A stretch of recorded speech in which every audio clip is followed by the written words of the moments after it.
Hello friend, स्वागत है आपका हमारे यूट्यूब चैनल लिमिजी नेट एजुकेशन में। मैं शशि सोनी आप सभी लोगों का स्वागत करती हूँ।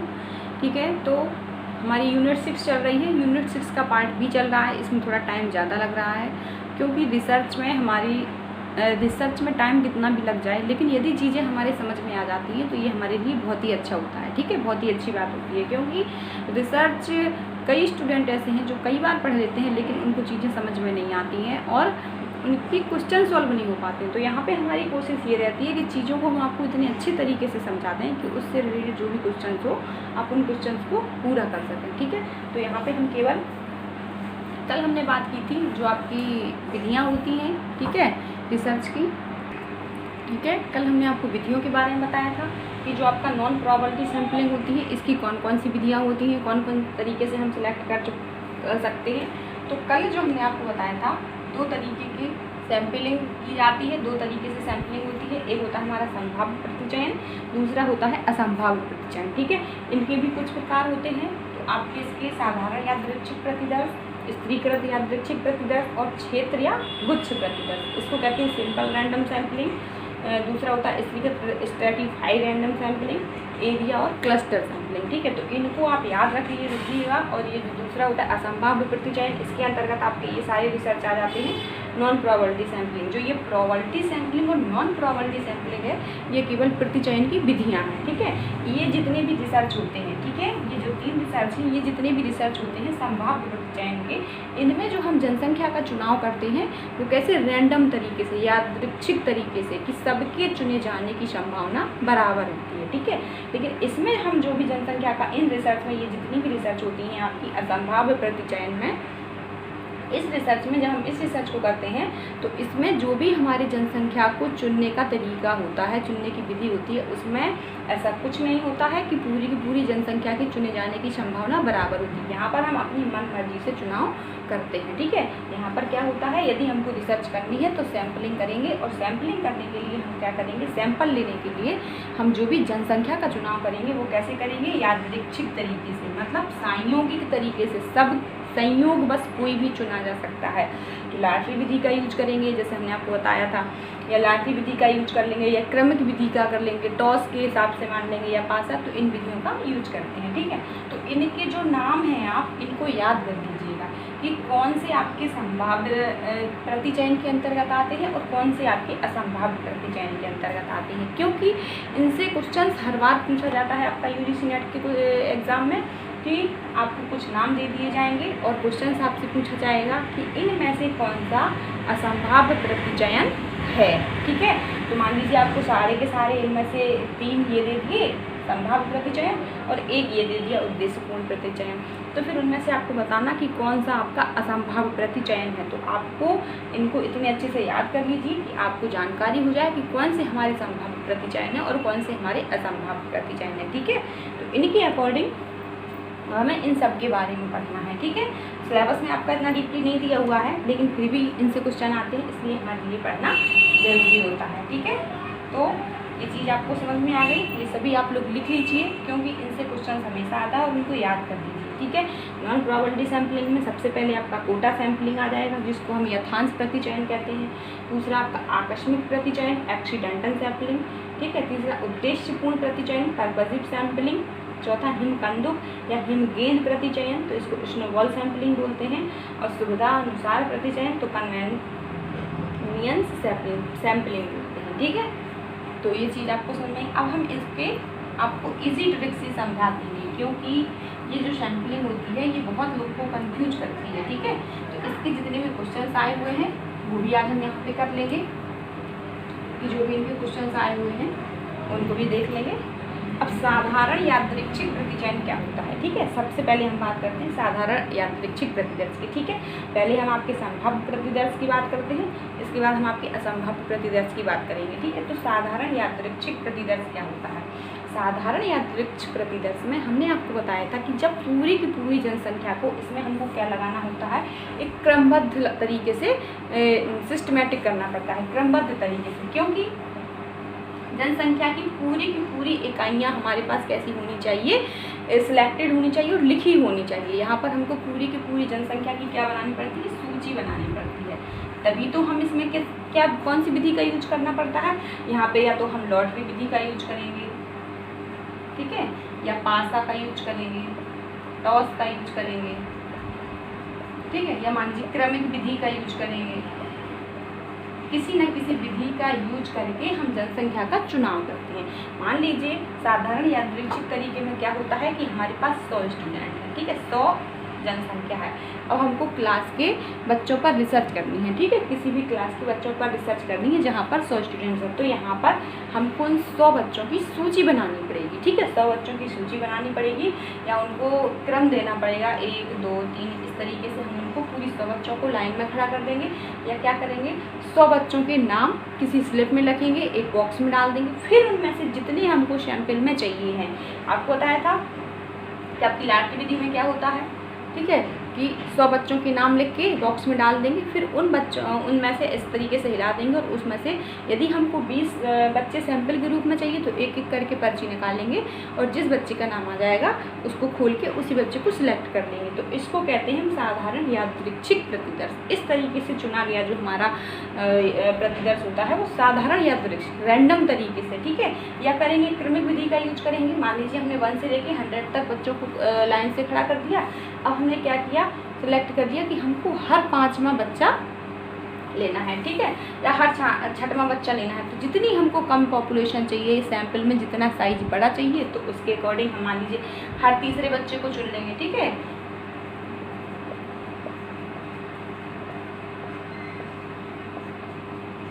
ठीक है, इस तरीके से मान लीजिए हमने 100 तक आपकी क्या लिख दिया, काउंटिंग लिख दी, ठीक है, बच्चों को खड़ा कर दिया। अब यहाँ से हम क्या करेंगे, यदि हमको हर 5वां बच्चा चाहिए तो हम पहले पहला बच्चा चुन लेंगे, ठीक है, इसके बाद 5वां बच्चा चुन लेंगे, ठीक है, इसके बाद कौन सा 10वां बच्चा चुन लेंगे, इसके बाद 15वां बच्चा। तो इस तरीके से ये क्रम जब तक जारी रखेंगे, जब तक, जैसे मान लीजिए 100 बच्चे हैं, 100 बच्चों तक हम जारी रखते रहेंगे, और जब तक हमारी जनसंख्या, जब तक हमारा सैंपल पूरा नहीं हो जाएगा, तब तक हम इसी क्रम में चुनते रहेंगे, ठीक है।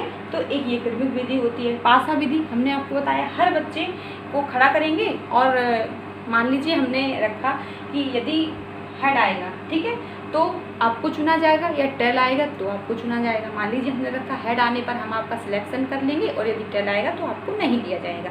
तो प्रत्येक बच्चे को खड़ा करते हैं, उसके लिए सिक्का उछालते हैं, और सिक्का उछालने के बाद यदि हेड आता है तो हम उसको सिलेक्ट कर लेते हैं, और टेल आता है तो उसको हटा देते हैं। ऐसी चयन प्रक्रिया, ऐसी ये विधि जब तक अपनाते रहते हैं, जब तक सिक्का उछालते रहते हैं, जब तक का हमारा सैंपल जितना हमको चुनना है इकाइयों की संख्या पूरी नहीं हो जाती है, ठीक है। तो इस तरीके से किया गया प्रतिदर्श कैसा होता है, आपका साधारण यादृच्छिक प्रतिदर्श होता है, ठीक है। तो ये चीज़ समझ में आई कि इस तरीके से चुना गया प्रतिदर्श हमारा साधारण यादृच्छिक प्रतिदर्श होता है। इसकी एक प्रमुख जो मुख्य विशेषता होती है, इस तरीके के सैंपलिंग में, जिनमें भी हम किसका संभाव्यता के आधार पर जो भी सैंपलिंग हम करते हैं, प्रोबेबिलिटी सैंपलिंग जो होती है, इनमें हमको सबसे पहले पूरी की पूरी जनसंख्या की सूची बनाना अनिवार्य होता है, ठीक है। एक सबसे मुख्य विशेषता। दूसरी, हम यादृच्छिक विधि का यूज करते हैं, रैंडमली तरीके से चुनाव करते हैं। तो यहाँ पर क्या होता है, किसी के साथ कोई भेदभाव नहीं होता है, किसी के साथ कोई पक्षपात नहीं होता है, ठीक है। मतलब कि किसी के साथ कोई भेदभाव नहीं होता, किसी के साथ कोई पक्षपात नहीं होता, सभी के चुने जाने की संभावना बराबर होती है, ठीक है। तो ये चीज़ आपको समझ में आई। इसके बाद इसकी एक डेफिनेशन लिख देते हैं अभी।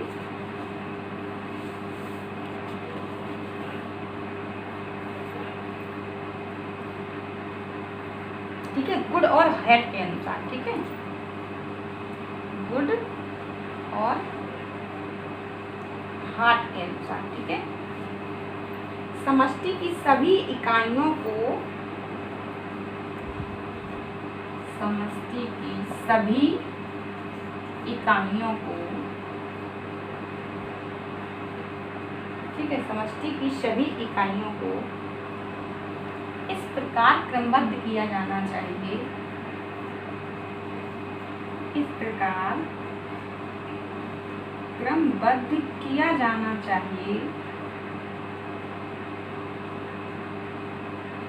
ठीक है।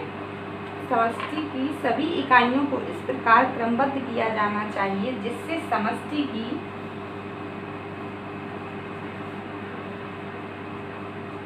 समष्टि का मतलब आप सभी लोगों को है जनसंख्या, पॉपुलेशन से मतलब, ठीक है। समष्टि की सभी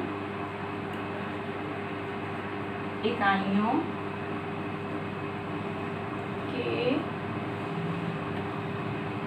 को चुने जाने की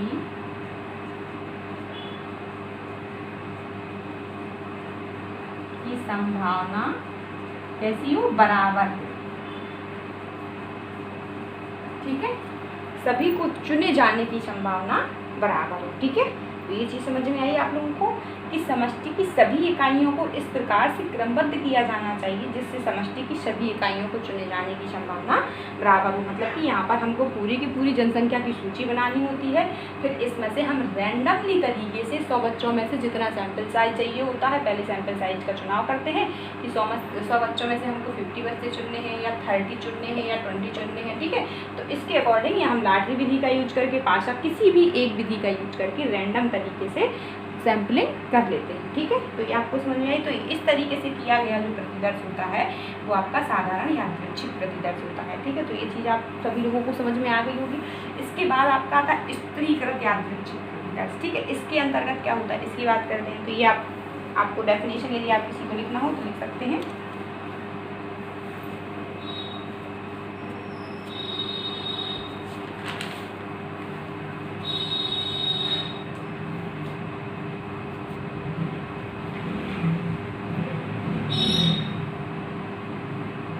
ठीक है,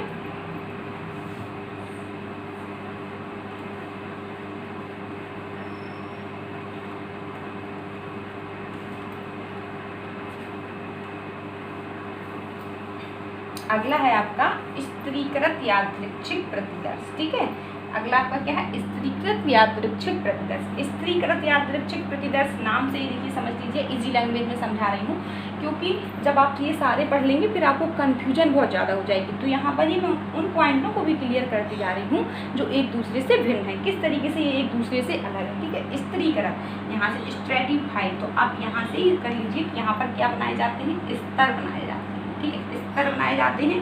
फिर क्या होता है, यादृच्छिक। ठीक है, फिर उन स्तरों में से रैंडम तरीके से। ठीक है, ठीक है, रैंडमली, इसी को तो यादृच्छिक कहते हैं।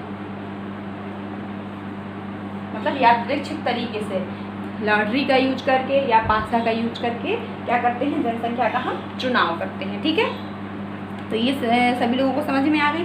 देखिए, हमने आपको पहले जब आपको पढ़ाया था कि आपकी जो पॉपुलेशन होती है वो 2 प्रकार की होती है। ठीक, एक तो होती है आपकी सम जनसंख्या और दूसरी होती है विषम जनसंख्या। ठीक है, तो सम जनसंख्या कैसी होती है, जिसको हम गुणों एवं विशेषताओं के आधार पर नहीं बांटते हैं। ठीक है, जिसको हम गुणों एवं विशेषताओं के आधार पर नहीं बांटते हैं, ऐसी जनसंख्या जो समान रूप से एक जैसी होती है, जिसकी प्रत्येक इकाई पूरी की पूरी जनसंख्या को क्या करती है, रिप्रेजेंटेट करती है। ठीक है, तो पूरी एक इकाई, ठीक है, मान लीजिए जैसे हमने आपको बताया हमारा एक बूंद की खून, हमारे एक जो खून की बूंद है वो कैसे पूरे के पूरे ब्लड को क्या करेगी, रिप्रेजेंट कर रही है। ठीक है, तो ऐसी जनसंख्या को क्या कहते हैं, सम जनसंख्या कहते हैं। मतलब कि इनको हम किसी भी गुण एवं विशेषताओं के आधार पर नहीं बांट सकते हैं, लेकिन ऐसी जनसंख्या जिसको गुणों एवं विशेषताओं के आधार पर, ठीक है, विशेषताओं के आधार पर जब हम बांटते हैं तो ऐसी जनसंख्या को क्या कहते हैं, विषम जनसंख्या कहते हैं। जैसे मान लीजिए हमने आपको यहाँ पे बताया था कि एक क्या किया हमने, एक बर्तन में हमने चावल बनाए, तो ये यदि हम इनमें से 2 चावल निकालेंगे तो ये जनसंख्या कैसी है, ये पूरी की पूरी सम जनसंख्या, एक जैसी जनसंख्या है। तो इनमें से यदि हम 2 चावल को चेक कर लेंगे तो हमको पता चल जाएगा सारे के सारे चावल पक गए हैं। लेकिन यहीं पर यदि हमने खिचड़ी बनाई, ठीक है, तो खिचड़ी में आपका आलू भी है, गोभी भी है, टमाटर भी है, बैगन भी है, मटर भी है, सब कुछ है। ठीक है, तो इसमें और चावल भी है। ठीक है, तो इसमें से यदि हम 2 चावल निकाल कर चेक करेंगे तो क्या हम कह सकते हैं कि पूरी खिचड़ी पक गई होगी? नहीं कह सकते, क्योंकि ये जनसंख्या कैसी है, विषम है। इसमें हो सकता है आपके गोभी ना पकी हो, आलू ना पके हो, चावल पक गए हो, लेकिन ये जनसंख्या कैसी है, सम है। तो यहाँ पर हमको गोभी को भी देखना अलग अलग गुणों के आधार पर। ठीक है, अब मान लीजिए यहाँ पे तो हमने आपको एक को एग्जाम्पल दिया। ठीक है, इसमें हमको करना क्या होता है, मान लीजिए हमको एग्जाम्पल नेट क्वालिफाई का ही रखते हैं। ठीक है, यहाँ पे हम एक ही एग्जाम्पल लेके चलेंगे और सारे सैम्पलिंग में वही एग्जाम्पल देंगे तो आपको ज़्यादा अच्छे से क्लियर हो जाएगा। ठीक है, तो ये जनसंख्या, सम जनसंख्या और विषम जनसंख्या समझ में आई कि उस जनसंख्या की एक इकाई पूरी की पूरी पॉपुलेशन को, पूरी की पूरी जनसंख्या को दर्शाती है। तो वो जनसंख्या कैसी होती है? सम जनसंख्या। जैसे कि हमने आपको बताया हमारी बॉडी का ब्लड, एक बूंद ब्लड निकालकर जो गुण, जो विशेषताएं हमारी एक बूंद ब्लड में होंगी, वही विशेषताएं पूरी की पूरी जितना भी हमारे बॉडी में ब्लड है उसमें होंगी। ठीक है, लेकिन विषम जनसंख्या कैसी कि इनकी गुणों एवं विशेषताओं के आधार पर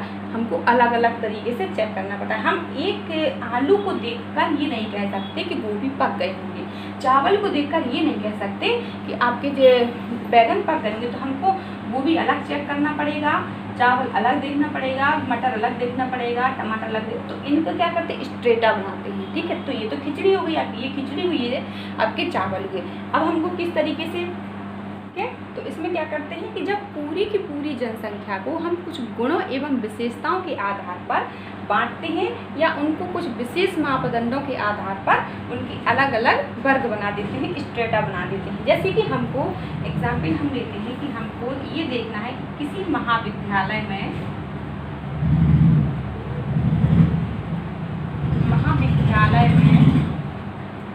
छात्र एवं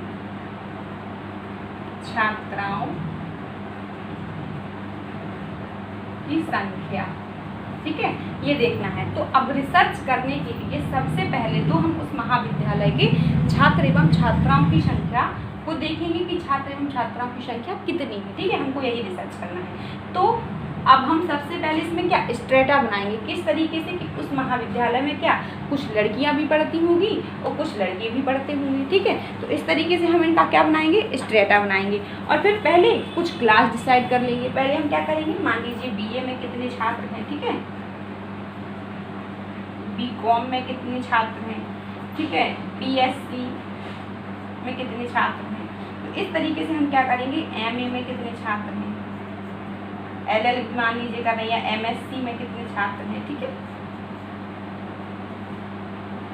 ठीक है, तो इस तरीके से हम क्या करेंगे, इनको पहले तो हम ये क्लास डिवाइड कर देंगे। ठीक है, कि हमको क्या देखना है, किसी महाविद्यालय में छात्र एवं छात्राओं की संख्या कितनी है। ठीक है, छात्र एवं छात्राओं की संख्या से हमको क्या करना है, आपको रिसर्च से सैंपलिंग करनी है। ठीक है, तो इस तरीके से बांट लेंगे। फिर क्या करेंगे, यहाँ पे छात्र और यहाँ पे क्या कर देंगे, छात्राएं। इनके हमने क्या स्तर निर्धारित कर दिए कि कुछ स्टूडेंट बीए में पढ़ते हैं, कुछ स्टूडेंट बीकॉम में पढ़ते हैं, कुछ बीएससी में पढ़ते हैं, कुछ एमए में पढ़ते हैं, कुछ एमएससी कर रहे हैं। मान लीजिए हमारी बीए में जो बच्चे पढ़ते हैं, जो छात्राएं हैं, इस तरीके से आपके दो निर्धारित दो स्तर हो गए छात्र एवं छात्राओं के। इस तरीके से मान लीजिए बीए में जो छात्र पढ़ते हैं उनकी संख्या कितनी है, 10 है। ठीक है, और बीए में जो छात्राएं पढ़ती हैं उनकी भी संख्या कितनी है, 10 है। बीकॉम में जो छात्र पढ़ते हैं उनकी संख्या 20 है। ठीक है, यहाँ पर इसमें जो छात्र पढ़ते हैं उनकी संख्या भी 20 है। तो इस तरीके से क्या करेंगे, इनके आपको स्तर निर्धारित कर देंगे। ठीक है, या यहाँ पे बीएससी में जो छात्र पढ़ते हैं उनकी संख्या 50 है और जो छात्राएं पढ़ती हैं उनकी संख्या 100 है। तो इस तरीके से हम क्या करेंगे, फिर इन सबको जोड़ देंगे और क्या कर देंगे, हमारी जो जनसंख्या है वो पता चल जाएगा कितना है, कितनी रिसर्च है। इस प्रकार, ठीक है, इस तरीके से करने के बाद स्तर निर्धारित कर दिए। अब यहाँ पर मान लीजिए 100 है, एमए में जो छात्र पढ़ते हैं वो 100 है और जो छात्राओं की संख्या है वो कितनी है, वो भी आपकी 100 है। तो इनमें से हमने कर दिया। इनमें से, ठीक है, जो हमारे ये आए आपके, इनमें से हम क्या करेंगे, रैंडमली तरीके से। ठीक है, छात्राओं को हमने कितना चुना, जितने हम छात्रों को चुनेंगे, जिस अनुपात में ये जनसंख्या में हैं, जिस अनुपात में ये हैं उसी अनुपात में हम चुनेंगे। कि छात्राओं को हमने चुन लिया, मान लीजिए 10 है तो यहाँ से हमने यदि 2% चुना तो 2% यहाँ से भी चुनेंगे, 2% इससे चुनेंगे तो यहाँ। लेकिन यूज किसका करेंगे, लॉटरी विधि का यूज करेंगे। ठीक है, लॉटरी विधि का यूज करके जब हम इसमें से चुनाव करते हैं तो क्या करते हैं, ये हमारा स्त्रीकृत यादृच्छिक प्रतिदर्श कहलाता है। ठीक है, तो ये चीज़ समझ में आई आप सभी लोगों को। इसमें जो स्पेशली ध्यान रखा जाता है वो 3 बातों का ध्यान रखा जाता है जो आपका इसको अलग करता है। ठीक है, मान लीजिए इस तरीके से कर लीजिए। ठीक है, कि जैसे आपके ये स्तर थे, आपने 3 स्तर बना लिए। ठीक है, इसमें से फिर आपने यहाँ पे जनसंख्या कितनी थी, 100 थी, यहाँ पे 200 थी, यहाँ पे 300 थी। ठीक है, आपको बता दिया BA, MA और BSc। ठीक है, तो इस तरीके से। ठीक है, तो छात्र एवं छात्राओं की संख्या पूरी टोटल आ गई। तो इसमें से हमने क्या किया, इसमें से लॉटरी विधि द्वारा कोई सी भी यादृच्छिक, क्योंकि यहाँ पे हमने आपको क्या बताया, पहले हमको स्तर बनाना है। ठीक है, पहले हमने क्या बनाया, स्तर बनाया, फिर उसमें यादृच्छिक तरीके से, ठीक है, उसमें यादृच्छिक तरीके से प्रतिदर्श का चुनाव करते हैं। फिर इसमें से रैंडम विधि द्वारा मान लीजिए हमने 10 लोगों को चुन लिया, यहाँ से 20 लोगों को चुन लिया और यहाँ से 30 लोगों को चुन लिया, तो जो हमारा अनुपात होगा, ठीक है, एक ही अनुपात में हम उनको चुनते हैं। तो ये 2 तरीके के होते हैं। ठीक है, एक होता है हमारा विदाउट रेशियो और एक होता है हमारा विद रेशियो। जैसे मान लीजिए एक ही अनुपात में जब हमने चुना, कि मान लीजिए हमने यहाँ से कितना चुना, यहाँ से मान लीजिए 10% चुना। ठीक है, और यहाँ से भी 10%, यहाँ से 10%, यहाँ से और 10% जनसंख्या यहाँ से। इससे लेना देना नहीं है, यहाँ पे 100 है तो इसमें से 10%, यहाँ पे 200 है तो इसमें से भी 10%, यहाँ में 300 है तो यहाँ से 10%। और फिर इसके बाद जो ये बच्चे आएंगे निकल कर, इन पर जो हमारे ये बच्चे आएंगे, इन पर हम क्या करते हैं, रिसर्च करते हैं। ठीक है, तो ये जो हमारा हुआ ये विद रेशियो हुआ। अब मान लीजिए इसको हमने हटा के अपनी मनमर्जी से यहाँ से 2% लोगों को चुना, यहाँ से मान लीजिए 5% लोगों को चुना और यहाँ से हमने 3% लोगों को चुन लिया। ठीक है, अब ये चुनाव कैसे होंगे, रैंडमली तरीके से। ठीक है, रैंडमली तरीके से, मान लीजिए लॉटरी विधि का यूज कर लिया, तो ये भी लॉटरी विधि से यूज कर लेंगे। इस तरीके से जो चुनाव करते हैं तो वो हमारा क्या होता है, स्ट्रेटिफाइड यादृच्छिक प्रतिदर्श होता है। ठीक है, इसमें आपकी कुछ बातें लिखवाए दे रहे हैं जिससे आपकी चीज़ें बिल्कुल क्लियर हो जाएंगी। ठीक है, इस विधि द्वारा प्रतिचयन करते समय सर्वप्रथम क्या करते हैं, समष्टि को गुणों एवं विशेषताओं के आधार पर, ठीक है, विशेषताओं के आधार पर विभिन्न वर्गों में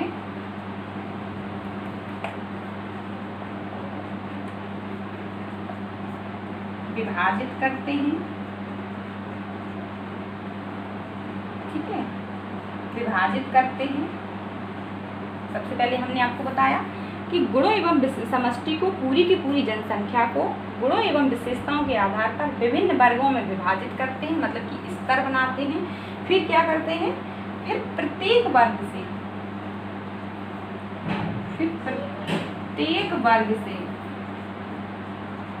ठीक है, क्या करते हैं, फिर प्रत्येक वर्ग से रैंडम तरीके से, ठीक है, रैंडम विधि से, यादृच्छिक विधि से इकाइयों का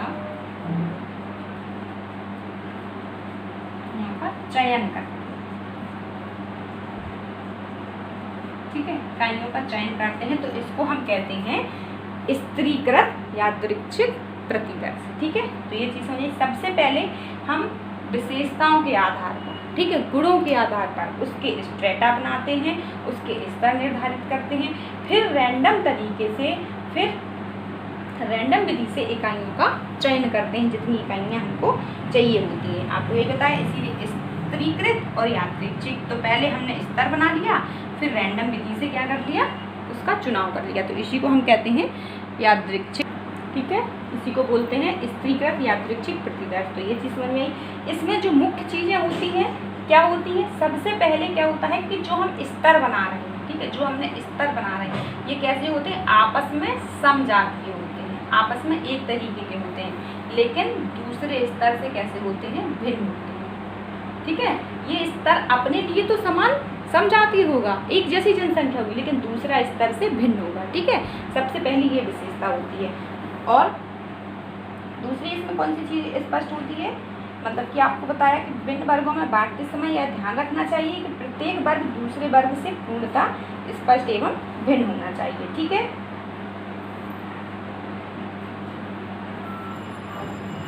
और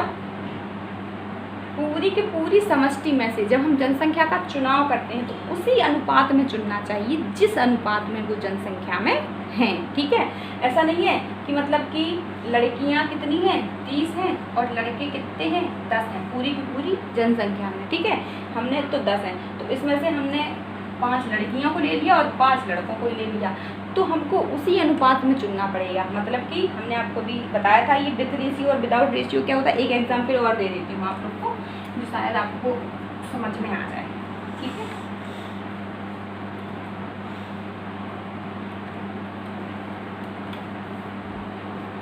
ठीक है, यदि हमको किसी विद्यालय के टीचरों पर रिसर्च करनी है, ठीक है, किसी विश्वविद्यालय के टीचरों पर रिसर्च करनी है, ठीक है, तो ये पूरी की पूरी हमारी जनसंख्या हो गई, टीचर हो गए, ठीक है।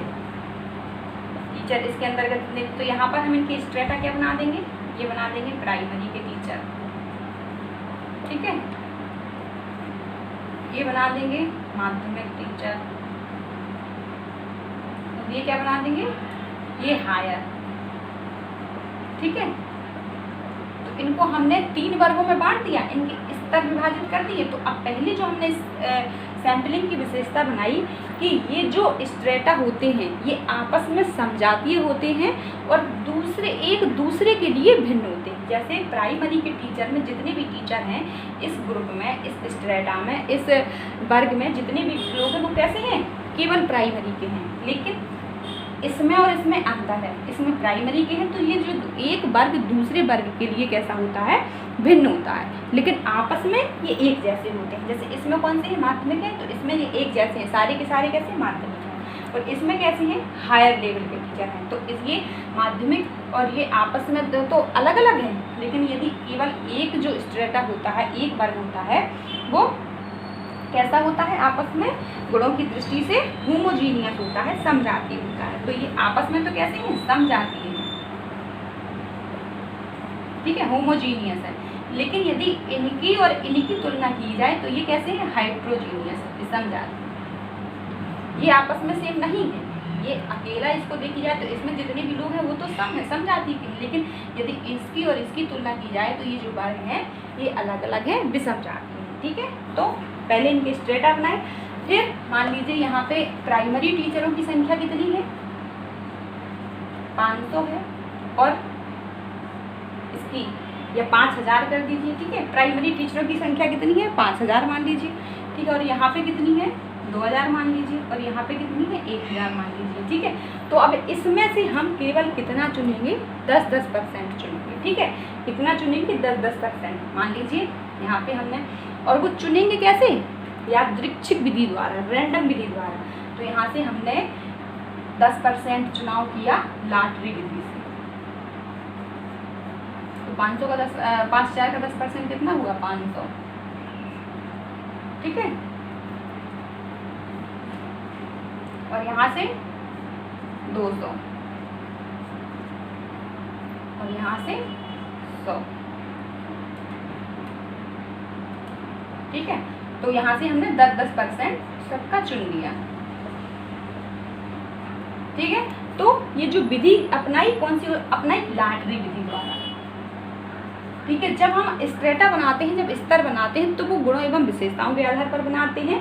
लेकिन जब हम उस स्तरों में से, उन स्तरों में से जब हम जनसंख्या का चुनाव करते हैं तो वो कैसे करते हैं, यादृच्छिक विधि द्वारा, ठीक है। तो इस तरीके से चुना गया हमारा जो सैंपल होता है वो हमारा स्तरीकृत यादृच्छिक प्रतिदर्श कहलाता है, ठीक है, ठीक है। तो ये समझ में आई। इसमें स्पेशली 3 बातों का ध्यान रखा जाता है कि प्रत्येक वर्ग दूसरे वर्ग से भिन्न हो, ठीक है। और दूसरा, प्रत्येक वर्ग गुणों की दृष्टि से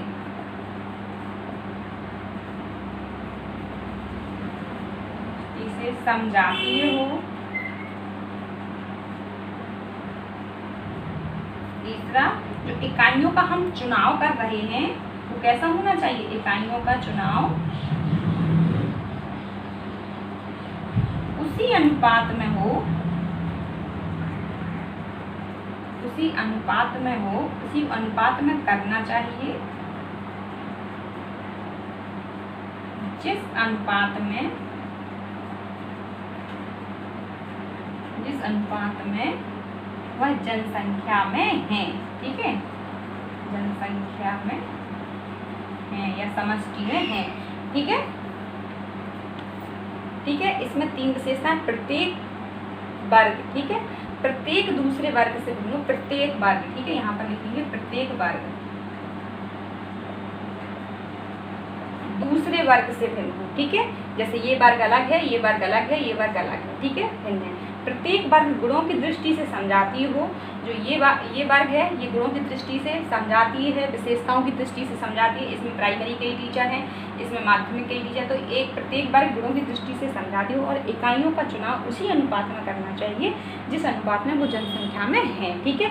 यदि हम 10% यहाँ से चुनेंगे तो 10% यहाँ से चुनेंगे, जिस अनुपात में वो जनसंख्या में है उसी अनुपात में हम चुनेंगे, ठीक है। ऐसा नहीं है कि मान लीजिए प्राइमरी के टीचर 5000 हैं तो यहाँ से हमने कितने ज़्यादा हैं तो यहाँ से हमने क्या चुन लिए, ज़्यादा चुन लिए, लेकिन माध्यमिक के क्या है, कम है, तो यहाँ से हमने कम चुन लिए। तो ऐसा नहीं, अनुपात उनका एक बराबर होना चाहिए, ठीक है। तो ये चीज़ आप सभी लोगों को समझ में आ गई, ये क्या होता है।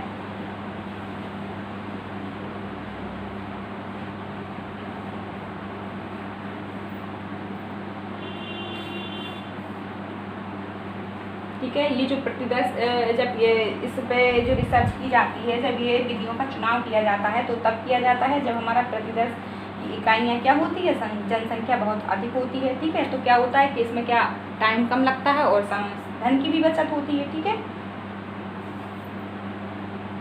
जब हम प्रत्येक वर्ग को उनके वर्ग के आधार पर बांट कर जो भी चुनाव करेंगे तो क्या होगा, वो चुनाव हमारा कैसा होगा, विश्वसनीय भी होगा और वैध भी होगा, ठीक है। तो इसमें क्या होती है, रिलायबिलिटी ज़्यादा होती है, ठीक है। तो आपका स्त्रीकृत यादृच्छिक प्रतिदर्श समझ में आ गया कि जब कभी भी हम किसी भी व्यक्ति के गुणों एवं विशेषताओं के आधार पर बांट देते हैं, इसके बाद फिर उनको रैंडम तरीके से चुनाव कर लेते हैं तो क्या होता है, हमारा साधारण यादृच्छिक स्त्रीकृत यादृच्छिक प्रतिदर्श होता है। लेकिन यहाँ पे इसमें और इसमें क्या अंतर है, यहाँ पे ही बता दें। इसमें हमने बताया था कि पूरी की पूरी जनसंख्या को स्तरों में नहीं बांटते हैं, ठीक है। पूरी की पूरी जनसंख्या की एक सूची बना लेते हैं और उसमें से यादृच्छिक तरीके से चुनाव कर लेते हैं जितना हमको सैंपल चाहिए होता है। इसमें क्या बना लेते हैं, पूरी की पूरी जनसंख्या को स्तर में डिवाइड करते हैं, ठीक है, गुणों एवं विशेषताओं के आधार पर बांटते हैं, फिर उनमें से यादृच्छिक चयन करते हैं। अब अगला आता है आपका क्षेत्र या गुच्छ प्रतिचयन, ठीक है। क्षेत्र या गुच्छ प्रतिचयन क्या होता है, तो ये समझ में आ गया आप सभी लोगों को। इनके अभी क्वेश्चन करा देंगे तो और ज़्यादा क्लियर हो जाएगा।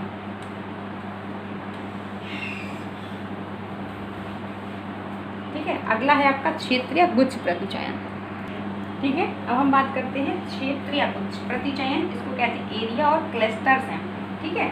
तो एरिया और क्लस्टर सैंपलिंग, इसमें क्या होता है कि ये सैंपलिंग, ये प्रतिदर्श या ये प्रतिचयन हम जब करते हैं जब हमारी जनसंख्या भौगोलिक दृष्टि से, ठीक है, भौगोलिक दृष्टि से इसे ज़्यादा बिखरी हुई होती है या फैली हुई होती है, ठीक है, तब हम इसका यूज करते हैं, ठीक है। जब हमारी जनसंख्या भौगोलिक दृष्टि से बहुत अधिक बिखरी हुई होती है या बहुत अधिक विस्तृत होती है, जब हम किसका यूज करते हैं, क्षेत्र या गुच्छा प्रतिचयन का, ठीक है। तो हमने स्त्रीकृत यादृच्छिक प्रतिचयन में क्या किया था, यहाँ पर हमने स्तर बनाए थे, लेकिन यहाँ पर हम स्तर नहीं बनाते हैं, यहाँ पर पूरा का पूरा समूह ले लेते हैं, ठीक है। मान लीजिए यदि हमको यहाँ पर टीचर की, यहाँ पे हमने आपको एग्जाम्पल दिया था कि किसी विद्यालय में टीचरों की संख्या, ठीक है, कितनी है, तो ये हमारा एक छोटे स्तर पे था, ठीक है। स्त्री का यादृच्छिक प्रतिचयन जो होता है करते हैं वो थोड़े से छोटे स्तर पर करते हैं, लेकिन जो हमारा क्लस्टर सैंपलिंग होता है ये बहुत बड़े स्तर पर होता है, जो जनसंख्या भौगोलिक दृष्टि से बहुत दूर दूर तक फैली होती है, तब हम इसका यूज करते हैं। तो मान लीजिए यहाँ पर हम पूरे के पूरे टीचर का एक समूह बना देंगे, ठीक है, समूह बना देंगे। तो जब पूरे के पूरे टीचर ले लिए, प्राइमरी के भी हैं, इसमें माध्यमिक के भी हैं, हायर के भी हैं, तो यह कैसा हो गया, टीचर का समूह हो गया। लेकिन जब हमने इनको अलग अलग भागों में बांट दिया, प्राइमरी को अलग, माध्यमिक को अलग, हायर को अलग, तो ये कैसे हो गए, ये इसके स्तर हो गए। लेकिन यहाँ पर हम इनको क्या करते हैं, पूरे के पूरे समूह को ले लेते हैं, ठीक है। तो यहाँ पर ये जो होता है ये लेकिन है संभाव्यता का ही, ठीक है, ये संभाव्य के ही आपको प्रतिचयन बता रहे हैं, संभाव्यता के आधार पर ही होता है। इनमें भी रैंडम का यूज करते हैं हम, ठीक है। तो रैंडमली तरीके से ही इनको विभाजित करते हैं, ठीक है। तो यहाँ पर क्या करते हैं, समूह को कई समूहों में विभाजित कर देते हैं, फिर उन समूहों में से अपेक्षाकृत इकाइयों की हम रैंडमली तरीके से चुनाव करते हैं, ठीक है। ठीक है, तो यहाँ पर क्या होता है कि जब कभी भी हमको रिसर्च करनी होती है तो हम पूरे के पूरे समूह को ले लेते हैं या पूरे के पूरे क्षेत्र को ले लेते हैं, एरिया और या क्लस्टर सैम्पलिंग। मतलब कि यदि हमको किसी क्षेत्र पर रिसर्च करनी है, मान लीजिए हमको उत्तर प्रदेश पर रिसर्च करनी है, ठीक है, तो पूरे के पूरे हम उत्तर प्रदेश को ले लेंगे। तो ये क्या हो गया, पूरे के पूरे उत्तर प्रदेश की जनसंख्या को ले लेंगे। मान लीजिए अब हमको उत्तर प्रदेश की जनसंख्या, ठीक है, उत्तर प्रदेश की जनसंख्या के जो लोग हैं यहाँ पे टीचरों की, ठीक है, टीचरों की मनोवृत्ति कैसी है, इसका अध्ययन करना है। तो जब हम पहले पूरा क्षेत्र ले लेंगे, हमको जिस क्षेत्र पर रिसर्च करनी है हम उस क्षेत्र को ले लेंगे, या किसी एरिया पर रिसर्च करनी है तो उस एरिया को ले लेंगे, या किसी भी मान लीजिए किसी समूह पर रिसर्च करनी है तो उस पूरे के पूरे क्लस्टर को ले लेंगे, समूह को ले लेंगे। फिर इसके बाद उसको किस तरीके से रैंडमली तरीके से उसमें चुनाव करके उसके उप समूहों में विभाजित करेंगे, ठीक है, उप समूह। फिर इसके बाद फिर इस तरीके से और इसके समूह, तो इस तरीके से ये गुच्छ तरीके का बनता चला जाता है। इसी को हम कहते हैं गुच्छा प्रतिचयन, ठीक है। ठीक है, मतलब जैसे कि हमने ये पूरा का पूरा क्या हो गया, हमारा उत्तर प्रदेश हो गया। हम एग्जाम्पल लेते हैं कि मान लीजिए परिवार नियोजन के प्रति उत्तर प्रदेश के शिक्षकों की मनोवृत्ति कैसी है, ठीक है। परिवार, यहाँ पे एग्जाम्पल लिख लीजिए, परिवार नियोजन के प्रति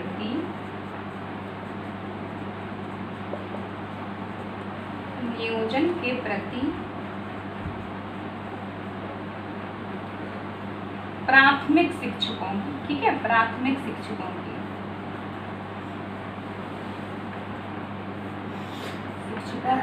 मनोवृत्ति कैसी है, ठीक है, मनोवृत्ति कैसी है, परिवार नियोजन के प्रति प्राथमिक शिक्षकों की मनोवृत्ति कैसी है, ठीक है। तो सबसे पहले हम क्या करेंगे, यहाँ पे एक परिवार नियोजन के प्रति उत्तर प्रदेश, ये और जोड़िए, उत्तर प्रदेश के प्राथमिक शिक्षकों की मनोवृत्ति कैसी है, ठीक है। तो हम क्या करेंगे, सबसे पहले पूरा का पूरा हम उत्तर प्रदेश के ऊपर रिसर्च कर रहे हैं, एरिया क्षेत्र हमारा क्या है, उत्तर प्रदेश, ठीक है। तो हमने पूरा का पूरा क्या लिया, उत्तर प्रदेश की जनसंख्या को ले लिया। अब इसमें हमने क्या बनाए, इसके इस समूह को निर्धारित किया जिला स्तर पर, ठीक है, ब्लॉक स्तर पर, तहसील स्तर पर, क्या कर दिया, प्राथमिक शिक्षक, ठीक है, जिला स्तर पर जिले में कितने प्राथमिक शिक्षक हैं, ब्लॉक में कितने प्राथमिक शिक्षक हैं, आपके तहसील में कितने प्राथमिक शिक्षक हैं, ठीक है। इसके बाद क्या करेंगे, ये 3 स्तरों में पहले हमने इनको विभाजित कर दिया। इसके बाद, ठीक है, रैंडमली तरीके से फिर से क्या करेंगे, रैंडमली तरीके से इसमें प्राथमिक शिक्षक कितने मेल हैं, कितने मान लीजिए लड़कियां हैं, कितने स्त्री हैं, मेल फीमेल देख लीजिए, कितने स्त्री हैं, कितने पुरुष हैं, ठीक है। तो इस तरीके से बन गया जिले स्तर पर। ये फिर हमने ब्लॉक के भी बनाए, ब्लॉक में कितने स्त्री हैं, जो कितनी ऐसी स्त्रियां हैं जो प्राथमिक लेवल के टीचर हैं, कितने ऐसे पुरुष हैं जो प्राथमिक लेवल के टीचर हैं। तहसील स्तर पे भी हमने ऐसा बना लिया कि कितने स्त्री हैं जो यहाँ पर प्राथमिक, ठीक है। इसके बाद हमने इनको क्या कर दिया, फिर से बना लिया, कितने हिंदू हैं, कितने मुस्लिम हैं, ठीक है, यहाँ पे भी हिंदू मुस्लिम। लेकिन ये जो विधि अपना रहे हैं ना, यहाँ से यहाँ तक ये रैंडमली अपना रहे हैं, ठीक है। लेकिन इनके उप समूह जब तक बनाते जाएंगे जब तक कि हमको क्या, हमारी सैम्पलिंग जितना हमको सैंपल चाहिए उतना मिल नहीं जाता।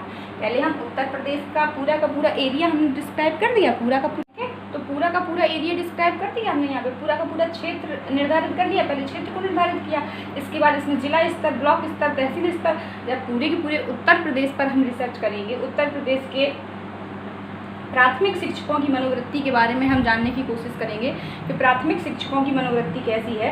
तो क्या करेंगे, पूरे के पूरे उत्तर प्रदेश को हमको जिला में, ब्लॉक में, तहसील में डिवाइड करना पड़ेगा, ठीक है। इसके बाद फिर हमने इनको स्त्री पुरुष के रूप में, फिर हिंदू मुस्लिम के रूप में, तो इस तरीके से और भी स्तर बना सकते हैं।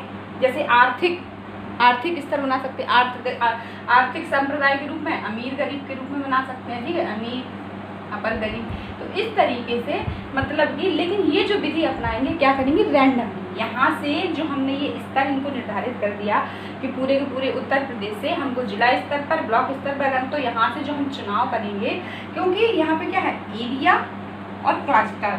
तो क्षेत्रीय या कुछ, क्लस्टर मतलब कि समूह है, ठीक है, समूह से मतलब कि, ठीक है। तो जब समूह के उप समूह बनाते जाते हैं, कब तक, जब तक कि हमारा सैंपल पूरा नहीं हो जाता। मान लीजिए उत्तर प्रदेश की जनसंख्या कितनी है, 1 लाख है, ठीक है। तो क्या होगी, जब 1 लाख जनसंख्या है तो यहाँ से मान लीजिए हमने कितने चुन लिए, यहाँ से 30,000 यहाँ से चुन लिए, 30,000 यहाँ से चुन लिए, ठीक है। ये ब्लॉक स्तर पर 30,000 यहाँ से चुन लिए हमने, 30,000 यहाँ से चुन लिए, ठीक है, 30,000 यहाँ से चुन लिए। अब 10,000 हमने, या मान लीजिए कहीं से यहाँ से 35 चुन लिए, यहाँ से भी 35 चुन लिए, ठीक है। तो अभी इतने सारे लोगों पे हम रिसर्च नहीं कर सकते, तो फिर इसके लिए फिर हमने क्या किया, हिंदू और मुस्लिम में बांट दिया। तो यहाँ से मान लीजिए कि फिर हमने कुछ चुन लिए यहाँ पे। फिर इसके बाद फिर भी यदि हमारा क्या है, समूह बड़ा है, मतलब कि हमारी पॉपुलेशन ज़्यादा है, ठीक है। सैंपल कैसा होना चाहिए कि एक नॉर्मल सैम्पलिंग जो जनसंख्या है उसके अकॉर्डिंग, मान लीजिए 1 लाख जनसंख्या है, तो कम से कम हमको कितने, 30,000 लोगों पे या 20,000 लोगों पर हमको रिसर्च करेंगे, तभी हमारा जो रिजल्ट आएगा वो कैसा, जो सैंपल, क्योंकि इसका प्रतिनिधि होना चाहिए, इसको रिप्रेजेंट करे, इसको दर्शाए। तो ठीक है, तो मान लीजिए सबसे लास्ट में हमने कितने 50-50 चुन लिए, ठीक है, 50 इसके ले लिए, 50 इसके ले लिए। इसके बाद या मान लीजिए लास्ट में हमारे पास जितना, या इन तीनों को मिला दिया तो क्या 150 हो गया। तो इन 150 लोगों पर हम जो रिसर्च करेंगे तो वो कितनी आएगी, कैसी होगी हमारी, क्लस्टर सैम्पलिंग, क्षेत्र या गुच्छा। इसका जो एरिया होता है, इसमें जो मुख्य बातें ध्यान रखने लायक होती हैं क्या होती हैं कि इसका जो एरिया होता है, भौगोलिक दृष्टि से जब जनसंख्या बिखरी हुई होती है, फैली हुई होती है, तब हम इसका यूज करते हैं, ठीक है। और इसमें क्या होता है, स्त्रीकृत यादृच्छिक प्रतिगणना में ये एक छोटे स्तर पर होता है, इतने बड़े स्तर पर नहीं होता है, ठीक है। जितने बड़े स्तर पर आपका ये एरिया और क्लस्टर सैम्पलिंग होता है, इतने बड़े स्तर पर नहीं होता है। और इसमें हम स्ट्रेटा तो बनाते हैं विशेषताओं एवं गुणों एवं विशेषताओं के आधार पर, लेकिन उनको उप समूहों में विभाजित नहीं करते हैं। एक स्ट्रेटा बना दिए और उनमें से रैंडमली तरीके से हमने इकाइयों को चुन लिया और उन पर वो सैंपल हो गया और उन्हीं पर रिसर्च कर लेते हैं, ठीक है। लेकिन इसमें क्या करते हैं, जब तक हम उप समूह बनाते चले जाते हैं, जब तक कि हमारा क्या होता है कि एक सैंपल साइज हमको मिल नहीं जाता है। तो आपको ये तीनों समझ में आ गए, ठीक है। रैंडम विधि का इसमें यूज करते ही करते हैं, ठीक है। अगली बार आगे हम, जैसे मान लीजिए हमने आपको बताया था स्त्रीकृत में और आपके गुच्छ प्रतिचयन में सिमिलरिटी होती है, ठीक है, क्योंकि इसमें भी हम स्ट्रेटा बना रहे हैं, ठीक है, इसमें भी हम गुणों एवं विशेषताओं के आधार पर इसमें भी क्या बना रहे हैं, स्ट्रेटा बना रहे हैं, ठीक है। ये बना दीजिए, ये हो गया कितना, स्त्री हो गया, ये पुरुष हो गया। ये हमने किस में बनाए थे, स्त्रीकृत में। लेकिन क्षेत्र गुच्छा प्रतिचयन में क्या करेंगे, इनको भी उप समूहों में विभाजित कर लेंगे, ठीक है। आर्थिक रूप से अमीर और आर्थिक रूप से गरीब, ठीक है। इसके बाद ठीक है, तो इनको भी विभाजित करते रहते हैं। लेकिन स्त्रीकृत में हमने आपको बताया था कि जो एक समूह होता है, इनकी जो इकाइयाँ होती हैं वो आपस में कैसी होती हैं, समजातीय होती हैं, आपस में होमोजीनियस होती हैं, लेकिन एक दूसरे के लिए ये भिन्न होती हैं। स्त्री, इसमें स्त्री है तो जितनी भी स्त्रियाँ होंगी, केवल स्त्रियाँ होंगी, तो आपस में तो ये समझाती हैं। लेकिन स्ट्रेटा की दृष्टि से देखा जाए, यदि अलग अलग स्ट्रेटा को देखा जाए, अलग अलग वर्ग को देखा जाए, तो ये वर्ग और ये वर्ग एक दूसरे से भिन्न है। लेकिन इसमें जो भी इकाइयाँ हैं सारे पुरुष हैं, तो ये आपस में समझाती हैं, ठीक है। तो इसी तरीके से इसमें हमारा जो स्त्रीकृत यादृच्छिक प्रतिदर्श में हमने आपको बताया था कि इसमें जो इकाइयाँ होती हैं, जो वर्ग हम बनाते हैं, जो स्ट्रेटा बनाते हैं, वो आपस में कैसे होती हैं, समझाती होती हैं, लेकिन एक दूसरे से भिन्न होती हैं। लेकिन यहाँ पे क्या होता है, स्ट्रेटिफाई गुच्छ प्रतिचयन में ये जो इकाइयाँ होती हैं आपस में भी विसमजातीय होती हैं, ठीक है, आपस में भी विषम जाति, इसमें ये आपस में विषम है लेकिन इसमें आपस में भी विषम जाति होंगी, क्योंकि किसी हिंदू को चुन रहे हैं, स्ट्रेटा हमने बनाए, उनके उप समूहों को बांटते जब हम चले जा रहे हैं तो हमारी इकाइयाँ समजातीय कैसे हो सकती हैं, विषम जाति। किसी अमीर को चुन लिया, किसी गरीब को चुन लिया, ठीक है, कहीं हमने हिंदू को ले लिया, कहीं मुस्लिम को, तो ये आपस में जब हम उनसे इकाइयों को चुन रहे हैं, जितने भी स्ट्रेटा हम बनाते हैं तो उनमें से हम जब इकाइयों को चुनते चले जाते हैं तो क्या होते हैं, ये जो इकाइयाँ होती हैं, ये जो जनसंख्या होती है, ये आपस में भी कैसी होती है, विषम जाती रहती है, ठीक है। और स्त्रीकृत यादृच्छिक प्रतिचयन में हमने आपको बताया था कि ये जो जनसंख्या होती है आपस में भी समूह में इकाइयाँ समान होती हैं, ठीक है। और स्त्रीकृत यादृच्छिक प्रतिचयन में हमने आपको बताया था, इसमें जो सूची होती है हमको पहले से बनानी होती है, ठीक है। स्त्रीकृत यादृच्छिक प्रतिचयन में हमने आपको बताया था कि सभी इकाइयों की सूची हमको पहले से बनानी होती है गुणों एवं विशेषताओं के आधार पर। लेकिन गुच्छा प्रतिचयन में क्या होता है कि प्रत्येक समूह विषम जाति तो होता ही होता है, लेकिन इसमें हमको सभी इकाइयों की सूची बनाना कोई जरूरी नहीं होता है, ठीक है। इसमें सभी इकाइयों की सूची हम नहीं बनाते हैं, केवल स्तरों को इसमें प्रायः उपविभाजित करते हैं। जो मुख्य विशेषता है इसमें जो आपकी गुच्छा प्रतिचयन में है, इसमें हम इनके स्तरों को उपविभाजित भी करते हैं, मतलब फिर से इनके स्ट्रेटा बना देते हैं, फिर से बना दिया स्ट्रेटा, फिर से इनको दो भागों में बांट दिया, तो इस तरीके से इनके उपविभाजित करते चले जाते हैं जब तक कि सैंपल साइज पूरा नहीं हो जाता। लेकिन इसमें हम केवल गुणों और विशेषताओं के आधार पर बांट देते हैं और उनमें से रैंडमली इकाइयाँ चुन लेते हैं, उसके कोई उपविभाजन नहीं करते हैं, ठीक है। तो ये आपको इसमें सभी चीज़ों में जितने भी आपको साधारण यादृच्छिक प्रतिदर्श हो या स्त्रीकृत यादृच्छिक प्रतिदर्श हो या क्षेत्र या गुच्छा प्रतिदर्श हो, इनमें सब में आपकी कौन सी रैंडमली तरीका, ठीक है, यादृच्छिक विधि संयोगवश सबके चुने जाने की संभावना बराबर बराबर होती है। तो ये जो सैम्पलिंग होती है ये आपके इसके जो निष्कर्ष निकल कर आते हैं, इनसे जो निष्कर्ष निकल कर आते हैं ये विश्वसनीय भी होते हैं और वैध भी होते हैं, ठीक है। यादृच्छिक विधि द्वारा किया गया सैंपलिंग ज़्यादा शुद्ध होता है क्योंकि इसमें किसी के साथ भी पक्षपात होने की संभावना नहीं होती है। सारी की सारी चीज़ें किस पर, यादृच्छिक विधि पर निर्भर करती है, सभी के चुने जाने की संभावना बराबर बराबर होती है, ठीक है। तो इसके जो रिजल्ट निकल कर आते हैं वो ज़्यादा शुद्ध होते हैं, ठीक है। आगे हमने आपको बताया था असंभाव्य प्रतिचयन, इसमें बात हम करते हैं, ठीक है। असंभाव्य प्रतिचयन नॉन प्रोबेबिलिटी सैंपलिंग,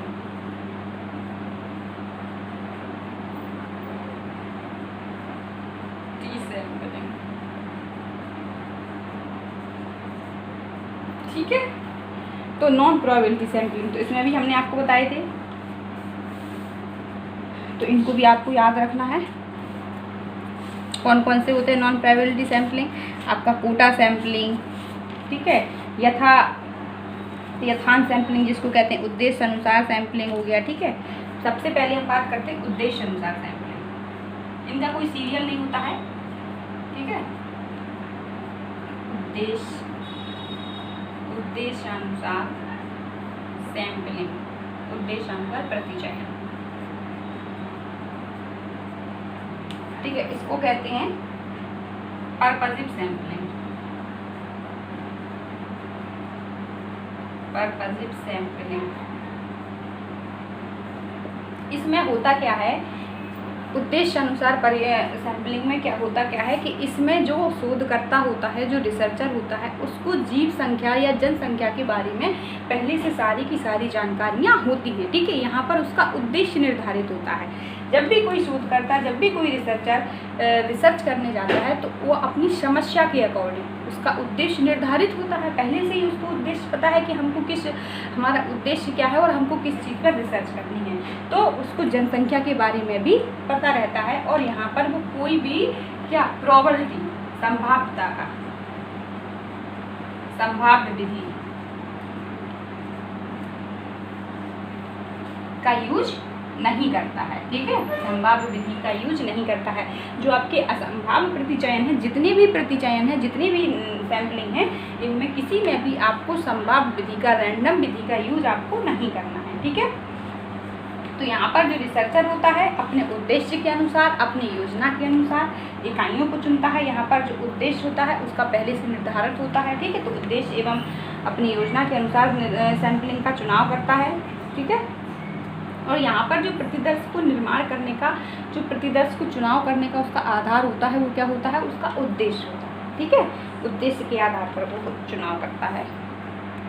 ठीक है, तो उद्देश्य अनुसार सैंपलिंग उसको कहते हैं, या उद्देश्य अनुसार प्रतिचयन विधि उसको कहते हैं, जिसमें जो शोधकर्ता होता है, रिसर्चर होता है, वो अपने उद्देश्य के अनुसार, ठीक है, ये पूरी की पूरी जनसंख्या है, अपने उद्देश्य के अनुसार जनसंख्या में से इकाई का चयन करता है। ठीक है, मतलब कि जैसे यदि हमको पता है कि हमको केवल कितनी कक्षा 6 के छात्रों पर रिसर्च करनी है, कक्षा 6 के छात्रों को देखना है कि कैसे हैं, तो यहाँ पर हमारा उद्देश्य क्या है, यहाँ पर एक मुख्य जो पॉइंट है वो बता देते हैं कि यहाँ पर जो शोधकर्ता होता है वो जनसंख्या से पहले से परिचित होता है, वास्तविक रूप से उसको जनसंख्या की पूरी नॉलेज होती है कि जनसंख्या सम है, विषम है, कौन कौन सी जनसंख्या में गुण है, कौन कौन सी विशेषताएं हैं, उसको पहले से जनसंख्या के बारे में सारी की सारी जानकारी होती है, तभी वो उद्देश्य अनुसार सैंपलिंग का प्रतिचयन विधि को अपनाता है। ठीक है, जैसे मान लीजिए उसको कक्षा 6 के विद्यार्थियों पर रिसर्च करना है,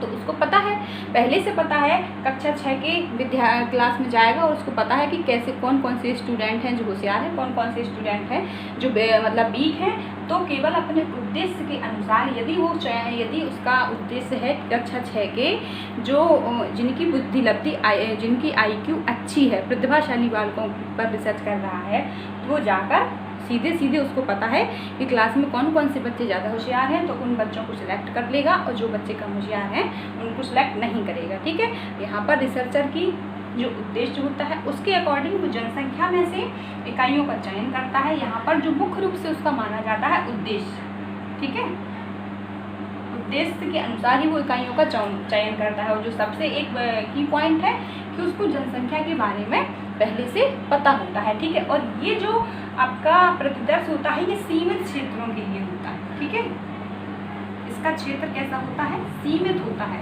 ठीक है, जैसे आपको क्लस्टर सैंपलिंग में बताया था कि ये भौगोलिक दृष्टि से जब बहुत बड़ा क्षेत्र होता है, असीमित क्षेत्र होता है, तभी इसका यूज करते हैं। तो यहाँ पर ऐसा कुछ नहीं होता है, इसका क्षेत्र कैसा होता है, सीमित होता है। ठीक है, और उद्देश्य उसके खुद के होते हैं, विशिष्ट होते हैं। ठीक है, तो यहाँ पर इसको क्या करना पड़ता है, किसी भी संभाव्य विधि का यूज नहीं करना पड़ता है, और यहाँ पर इसके ऊपर कोई प्रतिबंध नहीं होता है कि संभाव्य विधि का यूज करना पड़ेगा। यहाँ पर ये अपने उद्देश्य के अकॉर्डिंग अपनी मन मर्जी से इकाइयों का चुनाव कर लेता है और उन पर रिसर्च कर लेता है। ठीक है, जैसे हमको देखना है कि जैसे मान लीजिए कोई एग्जाम्पल देखती हूँ,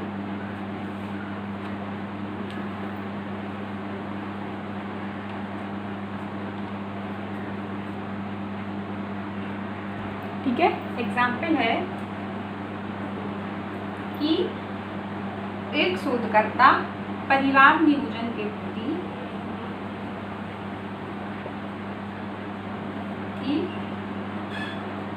मुस्लिमों की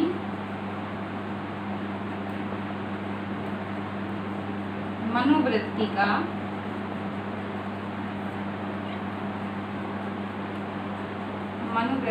मापन करना चाहता है। ठीक है, मापन करना चाहता है। एक शोधकर्ता परिवार नियोजन के प्रति मुसलमानों की मनोवृत्ति का मापन करना चाहता है, तो इसके लिए उसे अपना उद्देश्य पता है कि उसको क्या करना है कि परिवार नियोजन के प्रति मुसलमानों की मनोवृत्ति कैसी है, तो उसको ये करना है। तो यहाँ पर वो उसके उद्देश्य पूरी की पूरी जिस क्षेत्र में वो रिसर्च कर रहा है, जिस एरिया पे वो रिसर्च कर रहा है, जहाँ कहीं भी कर रहा है, तो वहाँ की ये इसका आपको हमने पहले बताया कि इसमें ये गुण होता है कि वो पूरी की पूरी जनसंख्या से परिचित होता है। ठीक है, तभी वो उद्देश्यपूर्ण प्रतिचयन करता है। ठीक है, सैंपलिंग को अपनाता है। जब वो पूरी की पूरी जनसंख्या से परिचित होता है, तो मान लीजिए वो कानपुर शहर में कर रहा है। ठीक है, कानपुर शहर में कर रहा है, तो कानपुर शहर के उन्हीं, मान लीजिए कानपुर शहर में कितनी जनसंख्या है, मान लीजिए 10,000। ठीक है, तो कानपुर शहर के 10,000 में से वो क्या करेगा, 200 लोगों का 200 मुस्लिम लोगों को चुनाव कर लेगा जिनको वो जानता होगा। ठीक है, जिनसे वो भली भांति परिचित होगा अपने उद्देश्य के अनुसार, और चुन लेगा। और इसके बाद मतलब कि इन 200 लोगों पर रिसर्च कर लेगा, और रिसर्च करने के बाद इनका परिणाम पूरे के पूरे 10,000 लोगों पर कर देगा। ठीक है, तो यहाँ पर शोधकर्ता को पहले से पता होता है कि हम किन लोगों को चुनेंगे, कि जो कैसे होंगे, कि जो हमारे सैम्पलिंग के लिए सही होंगे, जिनसे हमारा सैम्पलिंग सही होगा, जिनसे हमारी रिसर्च शुद्ध आएगी, तो उसको पहले से पता होगा। मान लीजिए यहीं पर आपसे कहा जाए कि आपको डॉक्टरों का चुनाव करना है, ऐसे डॉक्टरों का चुनाव करना है। मान लीजिए यहाँ पर उसका उद्देश्य क्या है, ऐसे डॉक्टरों का चुनाव करना है जो पेशेंट को, जो मरीजों को अच्छे तरीके से देखते हैं, ठीक है। तो यहाँ पे हमारा उद्देश्य क्या है, निर्धारित है, पहले से निर्धारित है। और ये उद्देश्य हम तभी जब हम सभी डॉक्टरों से परिचित होंगे, तो हम पहले से ही उन डॉक्टरों को अपने सैम्पलिंग में लेंगे जो डॉक्टर ज़्यादा अच्छे होंगे, जो देखते होंगे। जब हमको पता है कि जो डॉक्टर बुरे हैं तो हम उनको क्यों चुनेंगे अपने रिसर्च में, ठीक है। क्योंकि यहाँ पर हमने पहले ही बताया, इस सैम्पलिंग का विशेष गुण होता है वो जीव संख्या से परिचित होता है भली भांति। तो इस तरीके से यहाँ पे वो अपनी मन मर्जी से चुनाव करता है और यहाँ पे उसका उद्देश्य निर्धारित होता है और इसके अकॉर्डिंग वो जीव संख्या से भी परिचित होता है। तो बुरे लोगों को या गलत लोगों को अपनी जनसंख्या की इकाइयों को नहीं चुनेगा, क्योंकि उससे सारी चीज़ें पहले से मालूम होती हैं। और इसका क्षेत्र कैसा होता है, सीमित होता है, ठीक है। तो ये चीज़ आप लोगों को सभी को समझ में आ गई। यहाँ पर उसको कोई यादृच्छिक विधि नहीं अपनानी पड़ती है। अभी तक हम जो भी रिसर्च पढ़ रहे थे, संभाव्य पढ़ रहे थे, प्रोबेबिलिटी पढ़ रहे थे, जिनमें यादृच्छिक विधि, लॉटरी विधि, सिक्का विधि, इनको अपनाना पड़ रहा था। एक शोधकर्ता के पास क्या था, एक पाबंद था कि आप यादृच्छिक विधि से ही चयन करेंगे। लेकिन यहाँ पर चयन करने का मनमानी ढंग होता है शोधकर्ता का। वो किसी भी तरीके से रिसर्च कर सकता है, किसी भी तरीके से लोगों को सिलेक्ट कर सकता है। जब उसको पता है कि जौन से डॉक्टर अच्छे हैं तो वो उन्हीं को चुनेगा। लेकिन रैंडमली में क्या होता है, रैंडमली में होता है कि कोई डॉक्टर अच्छा भी आ सकता है और बुरा भी आ सकता है, क्योंकि टॉस और पास विधि को यूज़ कर रहे हैं। लेकिन यहाँ पे हमको पता है कि जो डॉक्टर अच्छा है हम उसी को चुनेंगे। या मान लीजिए जो कोई हमारा रिलेशन में है, या मान लीजिए कुछ जो मुस्लिमों की मनोवृत्ति हम जानना चाहें, जो हमारे आसपास होंगे हम उनको चुन लेंगे, ठीक है। तो इस तरीके से, तो ये चीज़ आपको समझ में आई इसमें क्या होता है। आप इनको एक आध दो बार देखेंगे, इनके क्वेश्चन सॉल्व करेंगे तो आपको ये सैम्पलिंग अच्छे से आ जाएगी, ठीक है। अगला है आपका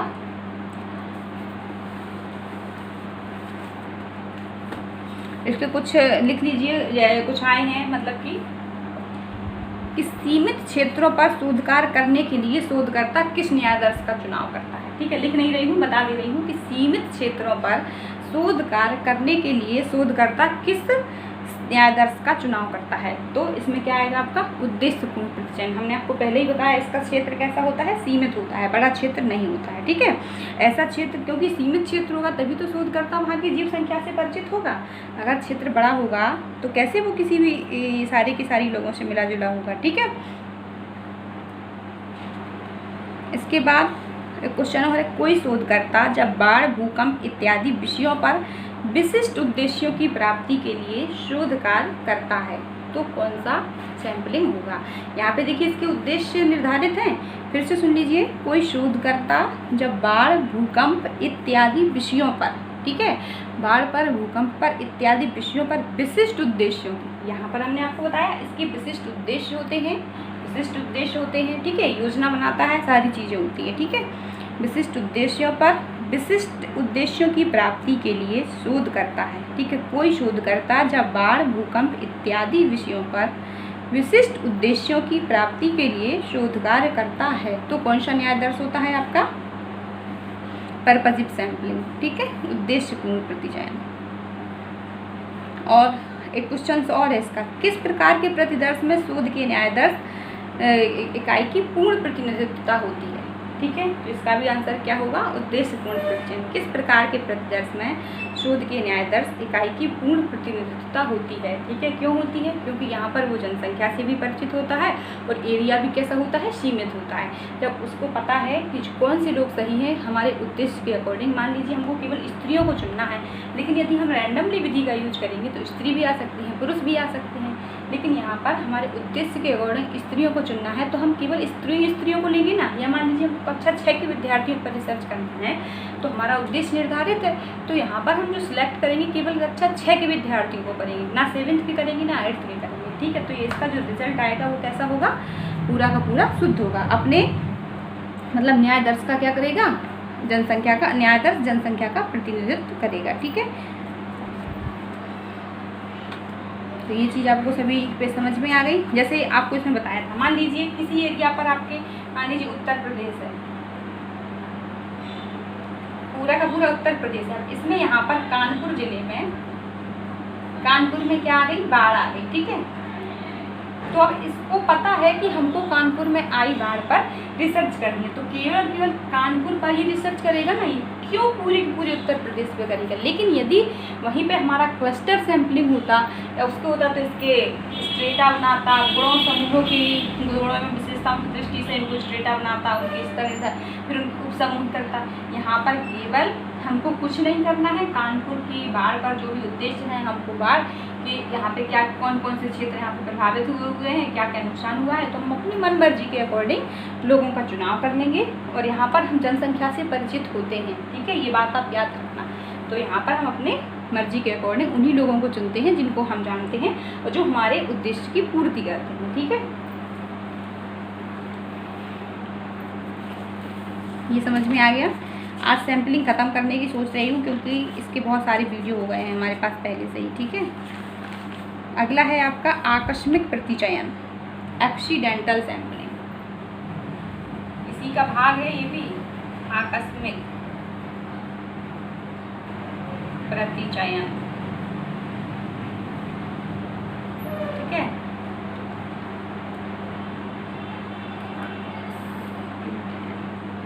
सैम्पलिंग नाम से ही आपको समझ में आ रहा होगा, एक्सीडेंटल सैम्पलिंग का मतलब है आकस्मिक प्रतिचयन किसको कहते हैं, ठीक है। आकस्मिक प्रतिचयन, एक्सीडेंटल सैम्पलिंग, आकस्मिक, इसमें पहले से ही आपको समझ में आ रहा है कि इस प्रकार के शोध में शोधकर्ता ना तो पहले से क्या करता है, कोई निर्णय लेता है और ना ही कोई योजना बनाता है, ठीक है। यहाँ पर जो सैम्पलिंग का आधार होता है, जो पूरी की पूरी जनसंख्या में से यहाँ जो हम इकाइयाँ सैंपल चुनते हैं, इसका आधार क्या होता है, आकस्मिक। जो लोग हमको सरलता से, आसानी से, आकस्मिक तौर पर, ठीक है, मिल जाते हैं। जैसे मान लीजिए हम कहीं पर भी गए, हमको रिसर्च करना है, ठीक है, हमको रिसर्च करनी है, मान लीजिए रिसर्च करनी है, कहीं क्रिकेट खेल हो रहा है, ठीक है, खेल हो रहा है, तो हम लोग जाते हैं और वहाँ पर पूछने लगते हैं आज कौन जीतेगा, ठीक है। तो आकस्मिक तरीके से हम वहाँ पे गए, हमको जो लोग मिल गए हमने उन्हीं से जानकारी ली, ठीक है, आकस्मिक तौर पर। ऐसा नहीं है हमारा पहले से ना ही कोई उद्देश्य होता है, ना ही कोई निर्णय होता है, ना ही कोई योजना होती है कि हमको किन लोगों से इन्फॉर्मेशन लेनी है, किन लोगों को अपने सैम्पलिंग में शामिल करना है, ठीक है, किन लोगों को हमें किन लोगों का अपनी जनसंख्या से चुनाव करना है। जो लोग हमको आसानी से एक जगह मिल जाते हैं, हम उन्हीं से इन्फॉर्मेशन ले लेते हैं और सूचना ले लेते हैं, ठीक है। जैसे हमने आपको बताया, कहीं भी आज पूछा कौन जीतेगा, ठीक है, कहीं खेल हो रहा है, गेम हो रहा है, क्रिकेट हो रहा है, वहाँ पर हम जाते हैं और वहाँ के लोगों से पूछने लगते हैं कि आज कौन जीतेगा। तो जो लोग वहाँ पर मौजूद होते हैं वो हमको एक जगह मिल गए, आसानी से मिल गए, तो हमने उन्हीं से पूछ लिया, ठीक है। इसके लिए हमारा कोई उद्देश्य नहीं होता है। जहाँ जो शोध करता है इसमें ना तो पहले से कोई योजना बनाता है और ना ही कोई निर्णय लेता है, मतलब कि आसानी से जो चीज़ें हमको उपलब्ध हो जाती हैं उसी को क्या कहते हैं, आकस्मिक प्रतिचयन कहते हैं, ठीक है। जब शोधकर्ता बिना किसी योजना के शोध प्रक्रिया का चुनाव करता है, ठीक है, शोध प्रक्रिया में न्यायदर्श का सैम्पलिंग का चुनाव करता है, ठीक है, तो उसी को क्या कहते हैं, आकस्मिक प्रतिचयन कहते हैं। आसानी से जो व्यक्ति कोई भी मिल जाए उसी से कोई जानकारी ले लें, इसी को क्या कहते हैं, आकस्मिक प्रतिचयन, ठीक है। तो इसमें आपका स्पेशली कौन सा आएगा, जैसे मान लीजिए हमको किसी कॉलेज के विद्यार्थियों पर रिसर्च करनी है, ठीक है, कॉलेज के छात्र छात्राओं पर रिसर्च करनी है, ठीक है, या मान लीजिए संगठन के किसी कर्मचारियों पर करना है, ठीक है, संगठन के किसी कर्मचारियों पर करना है, कॉलेज के छात्र छात्राओं पर करना है। तो किसी कॉलेज में हम जाते हैं और कॉलेज में आसानी से हमको छात्र मिल जाएंगे, ठीक है, छात्र छात्राएं मिल जाएंगी, तो उन्हीं से हम जो भी इंफॉर्मेशन हमको चाहिए कॉलेज के प्रति, ठीक है, हमको यदि क्या करना है, एग्जाम्पल कि इस कॉलेज में पढ़ाई कैसी होती है, हमको ये क्या करना है, रिसर्च करना है। तो हम आसानी तरीके से उस कॉलेज में जाएंगे, क्योंकि वहाँ का हमको कैसे पता चलेगा उस कॉलेज में पढ़ाई कैसे होती है, केवल वहाँ के छात्र छात्राएँ ही बता पाएंगे। वहाँ के टीचरों का बिहेवियर कैसा है, वहाँ के टीचर कितने हैं या कैसा पढ़ाते हैं, तो इसके बारे में यदि हमको जानकारी लेनी है तो हम नॉर्मली क्या करेंगे, कॉलेज में जाएंगे और उस कॉलेज के छात्र छात्राओं से जानकारी ले लेंगे। क्यों वो आकस्मिक रूप से आसानी से हमको एक जगह मिल जाएंगे। हमें ऐसा नहीं है जो छात्र आए होंगे हम उन्हीं से जानकारी ले लेंगे, ऐसा नहीं है। वहाँ के मान लीजिए उस कॉलेज के 10 छात्र उस दिन आए हैं और 20 छात्र नहीं आए हैं, तो हमको उन 20 छात्रों से लेना देना नहीं है जो नहीं आए हैं।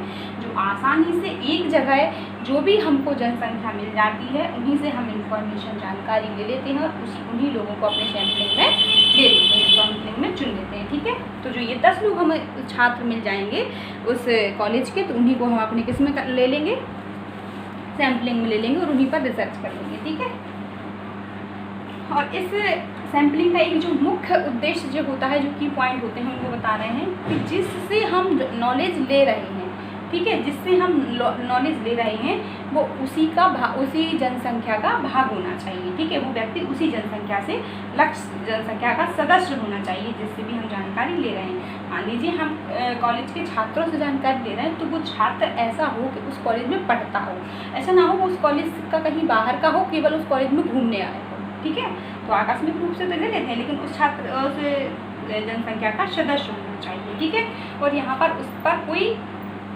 जिससे भी हम जानकारी ले रहे हों, ऐसा नहीं हो वो किसी दबाव में जानकारी दे रहा हो, उसकी स्वयं की कोई मनमर्जी ना हो। ठीक है, तो उसकी स्वयं की मनमर्जी होना चाहिए, वो शारीरिक रूप से मानसिक रूप से स्वस्थ भी होना चाहिए और वो आसानी हमको आराम से दे दे, उपलब्ध से ले ले। ठीक है,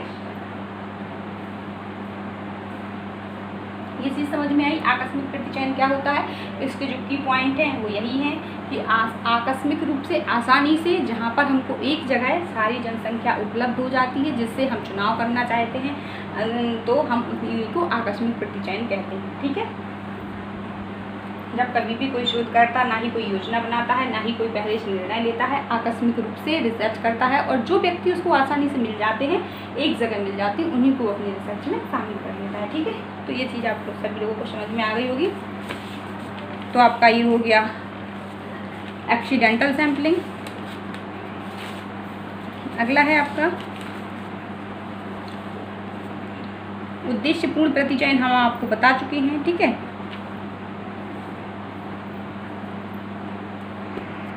ठीक है, अगला है आपका कोटा प्रतिचयन। ठीक है, कोटा प्रतिचयन,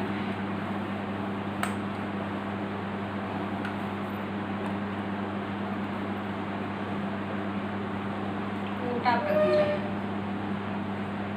इसी को यथांश प्रतिचयन कहते हैं। ठीक है, यथांश प्रतिचयन कहते हैं। ठीक है, इसी को क्या कहते हैं, यथांश भी प्रतिचयन कहते हैं। इंग्लिश में भी इसको कोटा ही कहते हैं। ठीक है, इंग्लिश में भी इसको क्या कहते हैं, कोटा ही प्रतिचयन कहते हैं। ठीक है, अच्छा ये हिंदी में लिख दिया क्या। ठीक है, कोटा सैम्पलिंग। ठीक है, इसमें क्या करते हैं कि पूरी की पूरी जनसंख्या के, ठीक है, ये जनसंख्या है, गुणों एवं विशेषताओं के आधार पर, ठीक है, विशेषताओं के आधार पर, इनमें कंफ्यूज नहीं होना है। थोड़ा सा मामूली सा हर सैम्पलिंग में डिफरेंट है, क्योंकि आप इनको एक दो बार 2-3 बार इस वीडियो को देखेंगे तो आपको ये चीज़ें बहुत अच्छे से समझ में आ जाएंगी। क्योंकि पहली बार में तो खैर कंफ्यूजन हो ही जाएगी, लेकिन धीरे से आप कई बार इनको रिपीट करेंगे, 2 बार 3 बार देखेंगे तो चीज़ें समझ में आ जाएंगी। फिर यदि इनकी क्वेश्चंस लगा लिए तो चीज़ें बिल्कुल क्लियर हो जाएंगी। ठीक है, गुणों एवं विशेषताओं के आधार पर जनसंख्या को क्या वर्गों में विभाजित करते हैं, वर्गों में विभाजित करते हैं। ठीक है, मतलब कि कोटा बनाते हैं, कोटा बनाते हैं। जैसे ये हमने आपको स्तृत प्रतिचयन में बताया था, ये कोटा प्रतिचयन और स्तृत प्रतिचयन देखने में एक जैसा होता है। ठीक है, इसमें कुछ मामूली सा डिफरेंट होता है, क्योंकि स्तृत प्रतिचयन में भी हमने आपको बताया था कि गुणों एवं विशेषताओं के आधार पर वर्गों में विभाजित करते हैं। जैसे मान लीजिए हमको क्या पूरी की पूरी जनसंख्या, इसमें से डॉक्टरों पर रिसर्च करनी है। ठीक है, तो कुछ इसमें डॉक्टर कैसे हैं, हमने डॉक्टरों पर रिसर्च करनी है, तो कुछ डॉक्टर कैसे हैं, होम्योपैथिक हैं। ठीक है, कुछ कैसे हैं, आयुर्वेदिक हैं। और कुछ एलोपैथिक हैं, ठीक है। तो हमने इनको वर्गों में विभाजित कर दिया है, तो ये सभी डॉक्टर ही, लेकिन अलग अलग उसकी, ठीक है, अलग अलग इनकी गुण एवं विशेषताएं अलग अलग हैं। ये अलग अलग मरीजों को देखते हैं, ये होम्योपैथिक के हैं, ये आयुर्वेदिक के हैं, ये एलोपैथिक के हैं, ठीक है। तो हमने इनको वर्गों में विभाजित कर दिया, ठीक है। लेकिन हमने इस तरह प्रतिचयन में क्या किया था, इनको वर्गों में विभाजित किया था और इनका जो चुनाव किया था, यहाँ से जो हमने मान लीजिए 50 डॉक्टर चुने, यहाँ से 50 डॉक्टर चुने और यहाँ से 50 डॉक्टर चुने, तो ये कैसे चुने थे, यादृच्छिक विधि द्वारा, या लॉटरी विधि यूज की थी, या पासा किया था, या आपका कोई सी भी विधि की थी। लेकिन चयन की प्रक्रिया क्या थी, विधि हमारी क्या थी, इनको यहाँ से लेके यहाँ सेलेक्ट करने में जो हमारे प्रक्रिया को यूज किया था वो हमारी क्या थी, यादृच्छिक विधि थी, रैंडम तरीका था। लेकिन इसमें क्या करते हैं, ठीक है, इसमें हम क्या करते हैं, कोई यादृच्छिक विधि का यूज नहीं करते हैं। जैसे मान लीजिए यहाँ से हमको 50 डॉक्टर ये चुनने हैं, 50 ये चुनने और 50 ये चुनने, तो यहाँ से हम अपनी मन मर्जी से इनका चुनाव कर लेते हैं, ठीक है। अपनी मन मर्जी से कैसे, जब हमको पता है कि कोई डॉक्टर ज़्यादा अच्छा है तो हम क्यों उस पर रैंडमली उसी को सिलेक्ट कर लेंगे, या मान लीजिए कोई हमारी जान पहचान का है तो उसको सिलेक्ट कर लेंगे। तो इसमें क्या होता है, पक्षपात की संभावना ज़्यादा होती है और जो रिजल्ट होते हैं इनको ज़्यादा विश्वसनीय नहीं माना जाता है, ठीक है। क्योंकि यादृच्छिक विधि में पक्षपात की कोई संभावना नहीं होती है। जब हम यादृच्छिक विधि का यूज करते हैं तो वहाँ में किसी के साथ कोई पक्षपात नहीं होता है, भेदभाव नहीं होता है। लेकिन इसमें जब हम यादृच्छिक विधि का यूज नहीं करते हैं तो भेदभाव की पूरी संभावना होती है। और जब हमें पता है कि ये डॉक्टर अच्छे हैं, ये कुछ डॉक्टर बुरे हैं, तो जो हम बुरे डॉक्टरों को अपने सैंपल में क्यों लेंगे, अच्छे डॉक्टरों को लेंगे। तो केवल यहाँ पे जो चयन की प्रक्रिया होती है अपने मन मर्जी से होती है, इसी को हम कोटा सैंपलिंग कहते हैं, ठीक है। कोटा सैंपलिंग और स्त्रीकृत यादृच्छिक प्रतिचयन में, स्त्रीकृत सैंपलिंग में कोई भी अंतर नहीं है। केवल अंतर है तो क्या है, केवल चुनाव प्रक्रिया का। कोटा दोनों में ही बनाते हैं, ठीक है, वर्ग दोनों में विभाजित करते हैं गुणों एवं विशेषताओं के आधार पर। लेकिन जब यहाँ से चुनाव करते हैं तो विस्तृत प्रतिचयन में हम यादृच्छिक विधि से करते हैं और कोटा प्रतिचयन में यादृच्छिक विधि का यूज नहीं करते हैं, अपनी मन मर्जी से चुनाव करते हैं, ठीक है। तो ये आपका हो गया कोटा प्रतिचयन।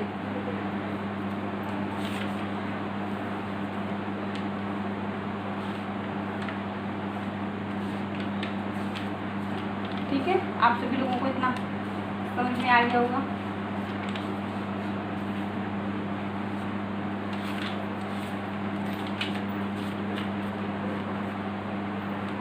अगला है आपका स्नोबॉल सैंपलिंग। स्नोबॉल या हिमकंद, इसको हटा दें, हिमकंदुक या हिमगेंद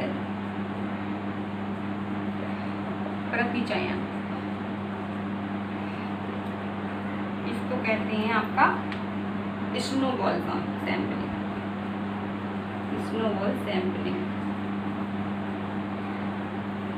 ठीक है, स्नोबॉल सैंपलिंग, हिमगेंद या हिमकंदुक प्रतिचयन, ठीक है, हिमगेंद या हिमकंदुक प्रतिचयन, ठीक है, हिमकंदुक प्रतिचयन या हिमगेंद प्रतिचयन।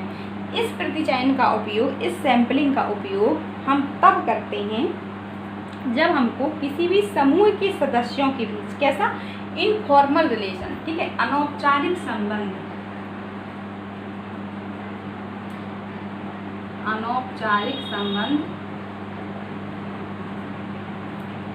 का अध्ययन करना होता है, ठीक है।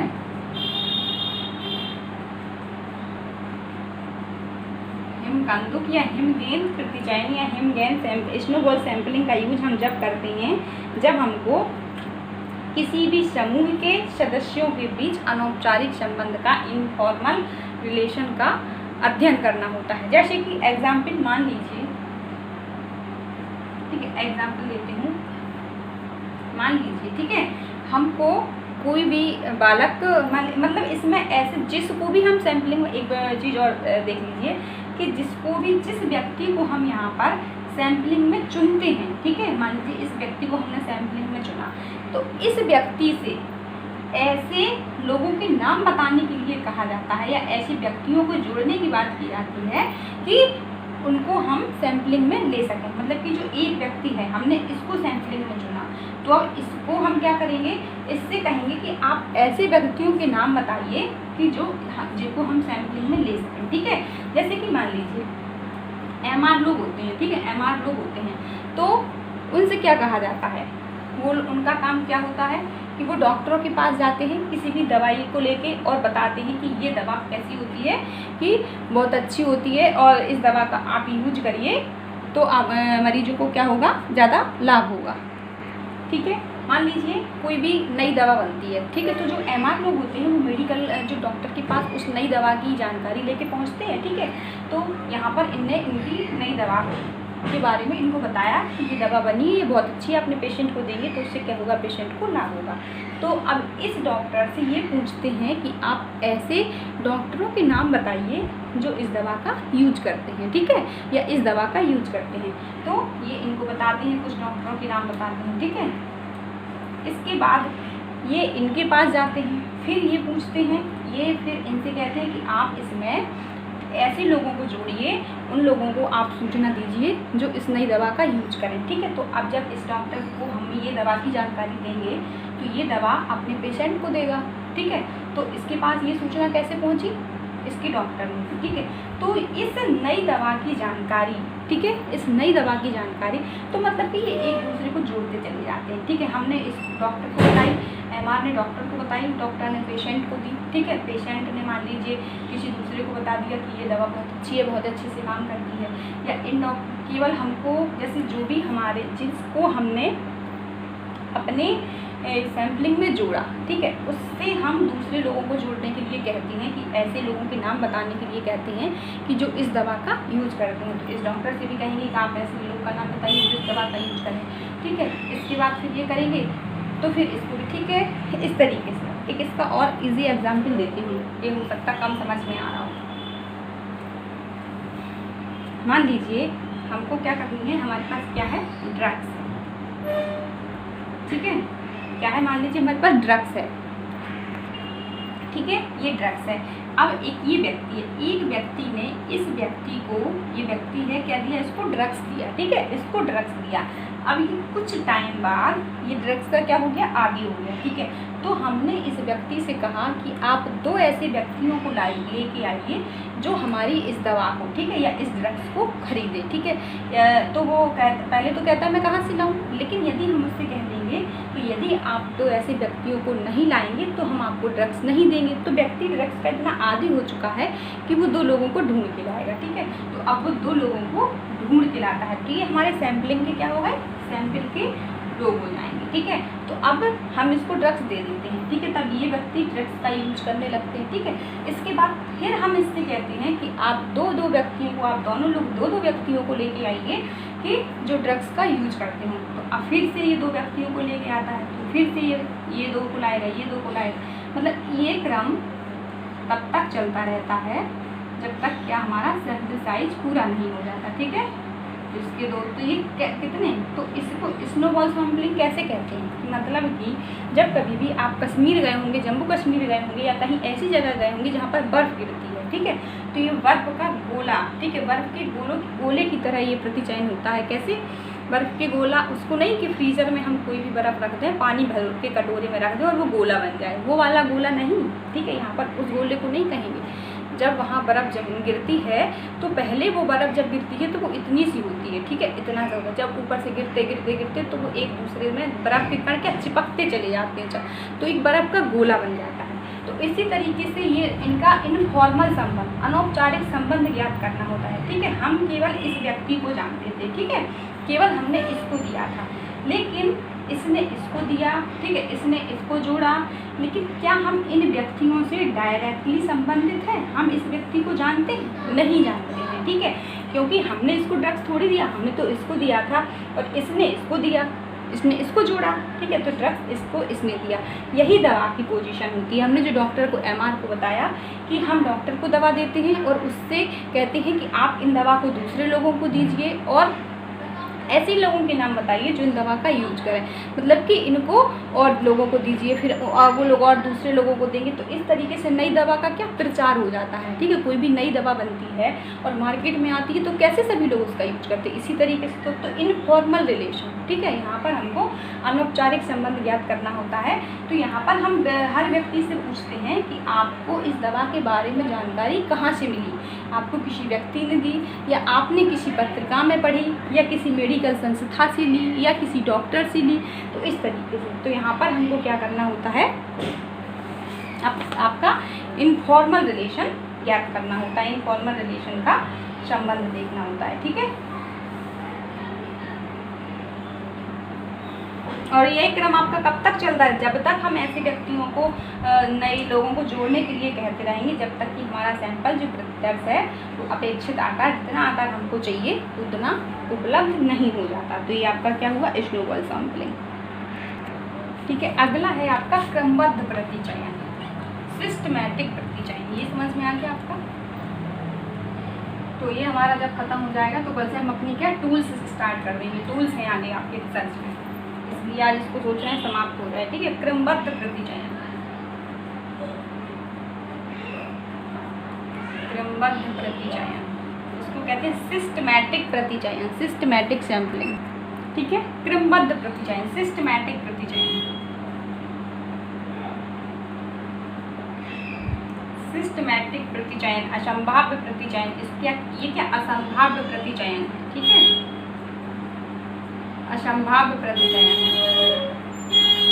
लेकिन कुछ गुण इसमें यादृच्छिक संभाव्य प्रतिचयन के पाए जाते हैं। किस तरीके से पाए जाते हैं, यहाँ पर हम यादृच्छिक विधि का यूज नहीं करते हैं। यहाँ पर जो भी हमारी जनसंख्या होती है, मान लीजिए जो जनसंख्या है, पॉपुलेशन है, इसका हम क्या करते हैं, सिस्टमैटिक ढंग से, ठीक है, सिस्टमैटिक ढंग से, संभाव्य तरीके से प्रतिदर्श जो हमें प्रतिदर्श लेना है, जो हमें सैंपल लेना है, पूरा का पूरा जनसंख्या में से जो हमको सैंपल लेना है, ठीक है, एक निश्चित क्रम से योजनाबद्ध करते हैं। ठीक है, एक निश्चित क्रम इसमें होता है। पूरे के पूरे जनसंख्या में से हमको क्या करते हैं, ठीक है, जब हमको जनसंख्या में से सैंपल लेना होता है तो इस पूरी की पूरी जनसंख्या को एक क्रमबद्ध, ठीक है, क्रमबद्ध रूप से लगा देते हैं। ठीक है, 1 2 3 4 5 6 7, तो पूरी की पूरी जनसंख्या को एक क्रमबद्ध, मान लीजिए 100, ठीक है, एक क्रमबद्ध रूप में एक लगा देते हैं। और जो हमें जो सैंपल साइज लेना होता है उसकी योजना बना लेते हैं कि मान लीजिए हमारी जनसंख्या कितनी है, 1000, ठीक है, तो इसमें हमें साइज कितना लेना है, 100 का लेना है। ठीक है, तो यहाँ पे हम पूरी की पूरी 1000 जनसंख्या को सिस्टमैटिक रूप से क्रमबद्ध तरीके से लगा देते हैं। और इसमें से मान लीजिए हम अपने मन मर्जी से सिलेक्ट कर देते हैं कि हमको इसमें से क्या करना है, प्रत्येक 5वां व्यक्ति चुनना है या प्रत्येक तीसरा व्यक्ति चुनना है। तो यहाँ से हम ये चलेंगे, फिर 6 चुनेंगे, फिर 9 चुनेंगे। तो इसी तरीके से जब तक हमारी ये संख्या कितनी 100 नहीं हो जाएगी तब तक हम चुनते जाएंगे। तो इसमें जो ये आपका असंभाव्य प्रतिचयन का गुण कौन सा पाया जाता है, कि हम जनसंख्या को क्रमबद्ध तरीके से लगाते हैं। ठीक है, तो और आपका संभाव्य प्रतिचयन में ये होता है कि पहले हम पूरी जनसंख्या की सूची बनाते हैं, उसको सिस्टमैटिक तरीके से, क्रमबद्ध तरीके से उसको लगाते हैं, फिर उसमें से रैंडम तरीके से इकाइयों का चुनाव करते हैं। ये गुण पाया जाता है, इसीलिए बहुत से लोग इसको संभाव्य प्रतिचयन का, ठीक है, प्रोबेबिलिटी सैंपलिंग का भाग मानते हैं। लेकिन ये सही रूप में, वास्तविक रूप में क्या है, असंभाव्य प्रतिचयन है। ठीक है, जनसंख्या का तथा प्रतिदर्श का आकार हम अनुपात निश्चित करके योजना बना ली जाती है, फिर उसी योजना के आधार पर हम वो कर लेते हैं। जैसे एक एग्जाम्पल और दे देते हैं। ठीक है, मान लीजिए हमको क्या रिसर्च करना है, क्या देखना है कि कानपुर शहर के लोगों के पास, कानपुर शहर में कितने लोगों के पास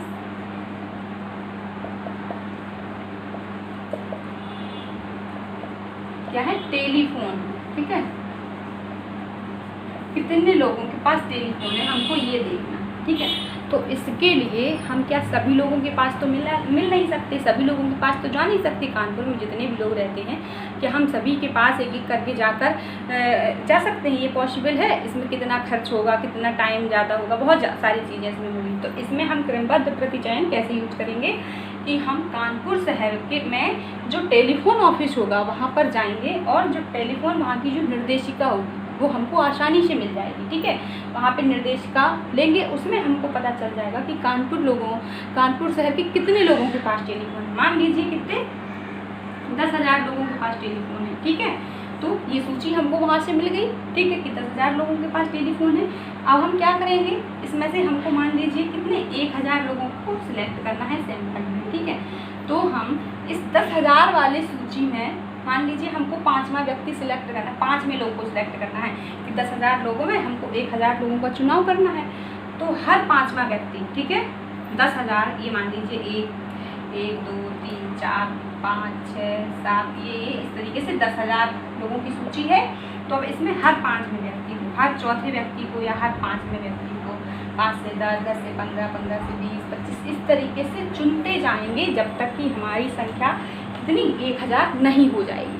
तो इसको कहते हैं सिस्टमैटिक सैम्पलिंग, क्रमबद्ध प्रतिचयन, कि जब तक हम अपने जनसंख्या में से जितना हमको न्यायादर्श लेना है, जितना सैंपल लेना है, इसकी योजना बनाते हैं, जनसंख्या को पूरा का पूरा सिस्टमैटिक तरीके से क्रमबद्ध करते हैं और उसमें से क्रमबद्ध तरीके से, ठीक है, क्रमबद्ध तरीके से लोगों का सिलेक्शन करते चले जाते हैं जब तक कि हमारा सैंपल पूरा नहीं हो जाता है, ठीक है। तो इसी को हम क्रमबद्ध प्रतिचयन कहते हैं, ठीक है। तो ये चीज़ आप सभी लोगों को समझ में आ गई। तो जब ये 1,000 लोगों पर हम सिलेक्ट हो जाएंगे तो इन पर हम रिसर्च करते हैं और इनका जो आपका रिसर्च होगा इस पर लागू कर देते हैं, ठीक है। तो आपका सिस्टमैटिक क्रमबद्ध प्रतिचयन हो गया। तो ये तो आपके थे संभाव्य प्रतिचयन और असंभाव्य प्रतिचयन के प्रकार, ठीक है। आज की क्लास में बस इतने ही। इसके क्वेश्चंस मैं आगे कुछ करा दूंगी, ठीक है। इसके क्वेश्चंस कई है, मैं